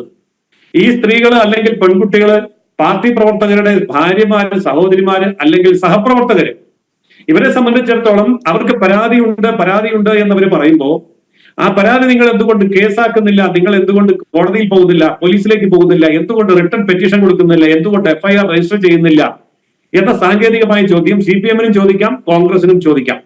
പക്ഷെ ഒരു കാര്യമുണ്ട്, ഞാൻ സൂചിപ്പിച്ചതുപോലെ ചിതലുകൾ എതിരിടുന്നത് ആനയോടാണ്. ഇന്നലെ വരെ ഭരിച്ച കോൺഗ്രസ്, ഇന്ന് ഭരിക്കുന്ന CPM, മാറി മാറി ഭരിച്ച 50-60 വർഷത്തിന്റെ ചരിത്രമുള്ള കേരളം, ഇവരൊക്കെ കരുത്തരാണ്. ഇവരോട് ഏറ്റുമുട്ടാൻ ഇറങ്ങിയാൽ ആരാണ് കൂടെ നിൽക്കുന്നത്?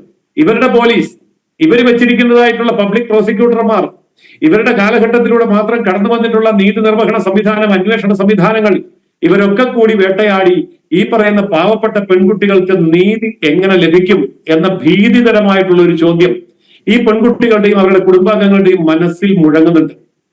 അതുകൊണ്ടാണ് നിർഭയമായിട്ട് അവർക്ക് മുന്നോട്ട് വരാൻ കഴിയാത്തത്. അതിന് മറ്റൊരു കാരണം കൂടിയുണ്ട്. ഭരണപക്ഷം പ്രതിപക്ഷം എന്ന് പറയുന്ന 2 പക്ഷത്തെ ഇവിടെ അനുഭവിക്കാൻ കഴിയുന്നില്ല. ഇപ്പൊ കോൺഗ്രസിന്റെ ഭാഗത്തുനിന്ന്, കോൺഗ്രസ് നേതാവിന്റെ ഭാഗത്തു നിന്ന് പീഡനം അനുഭവിക്കേണ്ടി വന്നുവെങ്കിൽ അവരെങ്ങോട്ടാണ് പോകേണ്ടത്? അവർ പ്രതിപക്ഷത്തേക്കാണ് പോകേണ്ടത്. അപ്പോൾ പ്രതിപക്ഷം എന്ന് പറയുന്നത് ഇപ്പോൾ ഇവിടുത്തെ ഭരണപക്ഷമാണ്. കോൺഗ്രസിന്റെ പ്രതിപക്ഷം ഇവിടുത്തെ ഭരണപക്ഷമാണ്. ആ ഭരണപക്ഷത്തിന്റെ കയ്യിൽ പോലീസും സംവിധാനങ്ങളും അധികാരവും എല്ലാം ഉണ്ട്. പക്ഷെ എന്തുകൊണ്ട് പോകുന്നില്ല? കോൺഗ്രസിന്റെ ഭാഗത്ത് നിന്ന് ഞങ്ങൾക്ക് ആക്രമണം ഉണ്ടായി, കോൺഗ്രസ് നേതാവ് ഞങ്ങളെ പീഡിപ്പിച്ചു, അല്ലെങ്കിൽ ഞങ്ങളെ കളിയാക്കി, അല്ലെങ്കിൽ ഞങ്ങളെ ആക്രമിച്ചു, അല്ലെങ്കിൽ ഞങ്ങളെ അവഹേളിച്ചു എന്നൊക്കെ പറയണമെങ്കിൽ അവർക്ക് വിശ്വാസമുള്ള ഒരു ഭരണകൂടം മറുവശത്ത് വേണ്ടേ? അവർക്ക് വിശ്വാസമുള്ള ഒരു രാഷ്ട്രീയ പാർട്ടി മുന്നണി വേണ്ടേ? അവർക്ക് വിശ്വാസമില്ല. കാരണം പീഡനം അളക്കുന്നതിന് യന്ത്രവുമായിട്ടിരിക്കുന്ന നേതാക്കന്മാരും എല്ലാ ദിവസവും പീഡന അളക്കൽ പരിപാടിയിൽ നടക്കുന്ന ഒരു പാർട്ടിയിലേക്ക് പോയിട്ട് എങ്ങനെയാണ് പരാതി കൊടുക്കുക? അതുകൊണ്ട് ഈ രക്ഷ ഇല്ലാത്ത ഒരു സമൂഹമായി കേരളത്തിലെ സമൂഹം മാറിക്കഴിഞ്ഞിരിക്കുന്നു. കാരണം പ്രതിപക്ഷവും ഭരണപക്ഷവും ഒറ്റക്കെട്ടായി നിന്നുകൊണ്ട് ഇത്തരം കാര്യങ്ങൾ തുടരുകയാണ്. അതായത് സ്ത്രീകൾക്കെതിരായിട്ടുള്ള പരമ്പരയായിട്ടുള്ള പീഡനങ്ങൾ, ആക്ഷേപങ്ങൾ, ഇത്തരം കാര്യങ്ങൾ തുടരുകയാണ്.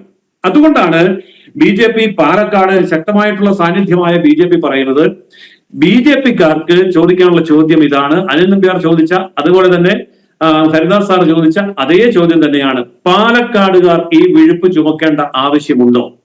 നമുക്കറിയാം, പാലക്കാട് ഈ ശ്രീധരനെ പോലെയുള്ളവർ മത്സരിച്ച സ്ഥലമാണ്. അദ്ദേഹത്തെ വരെ പരാജയപ്പെടുത്തിയതിനു ശേഷം പാലക്കാട്ടുകാർക്ക് കിട്ടിയ മുതലാണ് ഇപ്പോൾ അവർക്ക് നാണക്കേടായിരിക്കുന്നത്.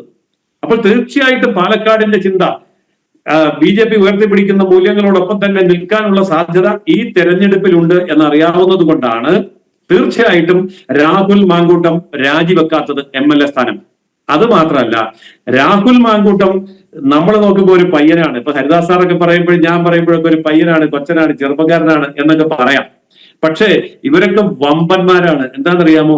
എന്നെ MLA സ്ഥാനം രാജിവെപ്പിച്ചാൽ ഞാൻ കുറെ MLA-മാരെ രാജിവെപ്പിക്കാനുള്ള തെളിവ് എന്റെ കയ്യിലുണ്ട് എന്ന് പറയാനുള്ള കരുത്ത് രാഹുലിനുണ്ടെങ്കിൽ LDF മിണ്ടില്ല, UDF മിണ്ടില്ല, കോൺഗ്രസ് മിണ്ടില്ല, CPM മിണ്ടില്ല. കാരണം കോൺഗ്രസിന്റെയും CPM-ന്റെയും LDF-ന്റെയും UDF-ന്റെയും നിരവധി MLA-മാരുടെ ഇത്തരം കാര്യങ്ങളിലെ തെളിവ് രാഹുലിന്റെ കൈവശം എത്തിച്ചിട്ടുണ്ട് അതാത് പാർട്ടിയിലെ പ്രതിപക്ഷങ്ങൾ. എങ്കിൽ രാഹുലിനെ രാജിവെപ്പിക്കാൻ കഴിയില്ല. LDF നോക്കിയാലും കഴിയില്ല, UDF നോക്കിയാലും കഴിയില്ല. അത്തരമൊരു ട്രാപ്പിലാണ് ഇന്ന് LDF-ഉം UDF-ഉം ചെന്നുപെട്ടിരിക്കുന്നത്. അല്ലെങ്കിൽ അത്തരമൊരു അഹങ്കാരത്തിന്റെ കൊടുമുടിയിലെ ചില്ലുകൊട്ടാരത്തിലാണ് ഇരിക്കുന്നത്. കല്ലെറിഞ്ഞാൽ പൊട്ടുന്നത് സ്വന്തം ചില്ലുകൊട്ടാരങ്ങൾ തന്നെയാണെന്ന് അവർക്ക് ബോധ്യമുള്ളത് കൊണ്ടാണ് രാഹുലിന്റെ കാര്യത്തിൽ LDF-ഉം UDF-ഉം CPM-ഉം കോൺഗ്രസും ഒരുപോലെ മൗനം പാലിക്കുന്നത്. ഇവിടുത്തെ സ്ത്രീപക്ഷ സംഘടനകൾ ഇവിടെ പോയി, ഇവിടെ എന്തെല്ലാം മനുഷ്യാവകാശ സംഘടനകൾ ഉണ്ടായിരുന്നു, എവിടെ പോയി സാംസ്കാരിക നായകന്മാർ, എവിടെ പോയി ബുദ്ധിജീവികൾ, എവിടെ പോയി നിഷ്പക്ഷർ? എന്തെല്ലാം കാര്യത്തിന് എന്തെല്ലാം കോലാഹലം ഉണ്ടാക്കും. വടക്കേ ഇന്ത്യയിലോ UP-യിലോ ബീഹാറിലോ ഒറീസയിലോ അതല്ലെങ്കിൽ ഗുജറാത്തിലോ ഒക്കെ ആണെങ്കിൽ കേരളം എടുത്ത് തിരിച്ചു മറിച്ചു വെക്കുമായിരുന്നു. ഇപ്പൊ ആരെയും കാണാനില്ലല്ലോ, എല്ലാവരും മരിച്ചുപോയല്ലോ. എന്താ മരിച്ചു പോകാൻ കാരണം? പൊന്നുതമ്പരാക്കന്മാരുടെ ഇടയിലാണ് സംഭവങ്ങൾ ഉണ്ടായിരിക്കുന്നത്. ഞങ്ങൾക്കൊക്കെ അന്നദാതാക്കന്മാരായിട്ട് നിന്നുകൊണ്ട് ഞങ്ങൾക്കൊക്കെ അവാർഡ് തരുന്ന, ഞങ്ങൾക്കൊക്കെ പുരസ്കാരങ്ങൾ തരുന്ന, ഞങ്ങൾക്കൊക്കെ അംഗീകാരം തരുന്ന, ഞങ്ങൾക്കൊക്കെ വേദി തരുന്ന, ഞങ്ങളൊക്കെ എഴുതുന്നതൊക്കെ പ്രസിദ്ധീകരിക്കുന്ന, അവാർഡ് തരുന്ന LDF-ഉം UDF-ഉം അവരുടെ കൊച്ചു തമ്പരാക്കന്മാർ എന്ത് ചെയ്താലും നിശബ്ദതയാണ് ഫലം. അതാണ് ഇന്ന് കേരളം അനുഭവിക്കുന്ന ഭീകരമായ നിശബ്ദത. ഈ ഭീകരമായ നിശബ്ദത കേരളത്തിനാണ് നഷ്ടമുണ്ടാക്കാൻ പോകുന്നത്. അതിനാണ് ഇവിടെ LDF-ഉം UDF-ഉം ഒറ്റക്കെട്ടായി നിന്നുകൊണ്ട് ഇത്തരം കുറ്റവാളികളെ സംരക്ഷിക്കുന്നത് എന്നുള്ള ഓർമ്മ. ആ ഓർമ്മയാണ് BJP പാലക്കാട് ഉയർത്തുന്നത്. ആ ഓർമ്മ ഉള്ളത് കൊണ്ടാണ് രാഹുൽ മാങ്കൂട്ടം രാജിവെക്കാത്തത്, രാജിവെപ്പിക്കാത്തത്. ഓക്കെ, അടുത്ത സേനാപതി വേണു, രാഹുലിനെ ഭയക്കുന്നില്ലേ? അതല്ലേ യാഥാർത്ഥ്യം? അല്ല, ആര് ഭയക്കുന്നു, എന്തിനു ഭയക്കുന്നു? അല്ല, നേരത്തെ പറഞ്ഞ പോലെ അദ്ദേഹത്തിന്റെ കയ്യിൽ പല ആയുധങ്ങളും ഉണ്ട്. സമയം വരുമ്പോൾ ഈ ക്ലിപ്പുകളൊക്കെ എടുത്ത് പ്രയോഗിച്ചു കഴിഞ്ഞാൽ കോൺഗ്രസിന് വലിയ ക്ഷീണമുണ്ടാവും. അപ്പോൾ സ്വാഭാവികമായി എന്നെ രാജിവെപ്പിക്കാൻ ശ്രമിച്ചാൽ, MLA സ്ഥാനം രാജിവെപ്പിക്കാൻ ശ്രമിച്ചാൽ പലരുടെയും തലയുരുളും എന്ന് രാഹുൽ ഒരു പക്ഷേ ചിന്തിച്ചു കാണും. അതിനനുസരിച്ചുള്ള പ്രവർത്തനം തുടങ്ങിയിട്ടുണ്ടാവും. അതുകൊണ്ടായിരിക്കുമല്ലോ ഇപ്പോൾ രണ്ടാം ഘട്ടം എന്ന നിലയിൽ സസ്പെൻഷൻ ആക്കിയത്. നേരത്തെ പറഞ്ഞതുപോലെ കോൺഗ്രസിൻ്റെ ഗ്രാഫ് ഒന്നുകൂടി ഉയർന്നേനെ. കാരണം ഇതുവരെ അങ്ങനെ ഒരു പ്രസിഡൻസ് ഇല്ല. ഈ നോക്കൂ, ഇവിടെ ആരോപണ വിധേയനായിട്ടുള്ള രാഹുൽ മാങ്കൂട്ടത്തിനെതിരെ പല തെളിവുകളുമുണ്ട്, ശബ്ദിക്കുന്ന തെളിവുകളാണുള്ളത്. അപ്പോൾ അത് നമുക്ക് പൂർണ്ണമായും ബോധ്യപ്പെട്ടു. അതുകൊണ്ട് MLA സ്ഥാനത്ത് നിന്നും രാജിവെക്കണമെന്ന് ഞങ്ങൾ ആവശ്യപ്പെടുന്നു എന്ന് കോൺഗ്രസ് നേതൃത്വം പറഞ്ഞു കഴിഞ്ഞാൽ കോൺഗ്രസിൻ്റെ ഗ്രാഫ് ഉയരില്ലേ? നല്ലൊരു ഗോൾഡൻ ചാൻസ് അല്ലേ വന്നിരിക്കുന്നത്? അല്ല, ഞാൻ ആദ്യം പറഞ്ഞല്ലോ, ഇവിടെ ഉയർന്നിരിക്കുന്നത് ആരോപണങ്ങളാണ്. അപ്പൊ അങ്ങ് എന്നോട് ആദ്യം ചോദിച്ച ചോദ്യം രാഹുലിനെതിരെ നടപടികൾ സ്വീകരിച്ചു കഴിഞ്ഞാൽ വേറെ ക്ലിപ്പിങ്ങുകളും വരട്ടെ.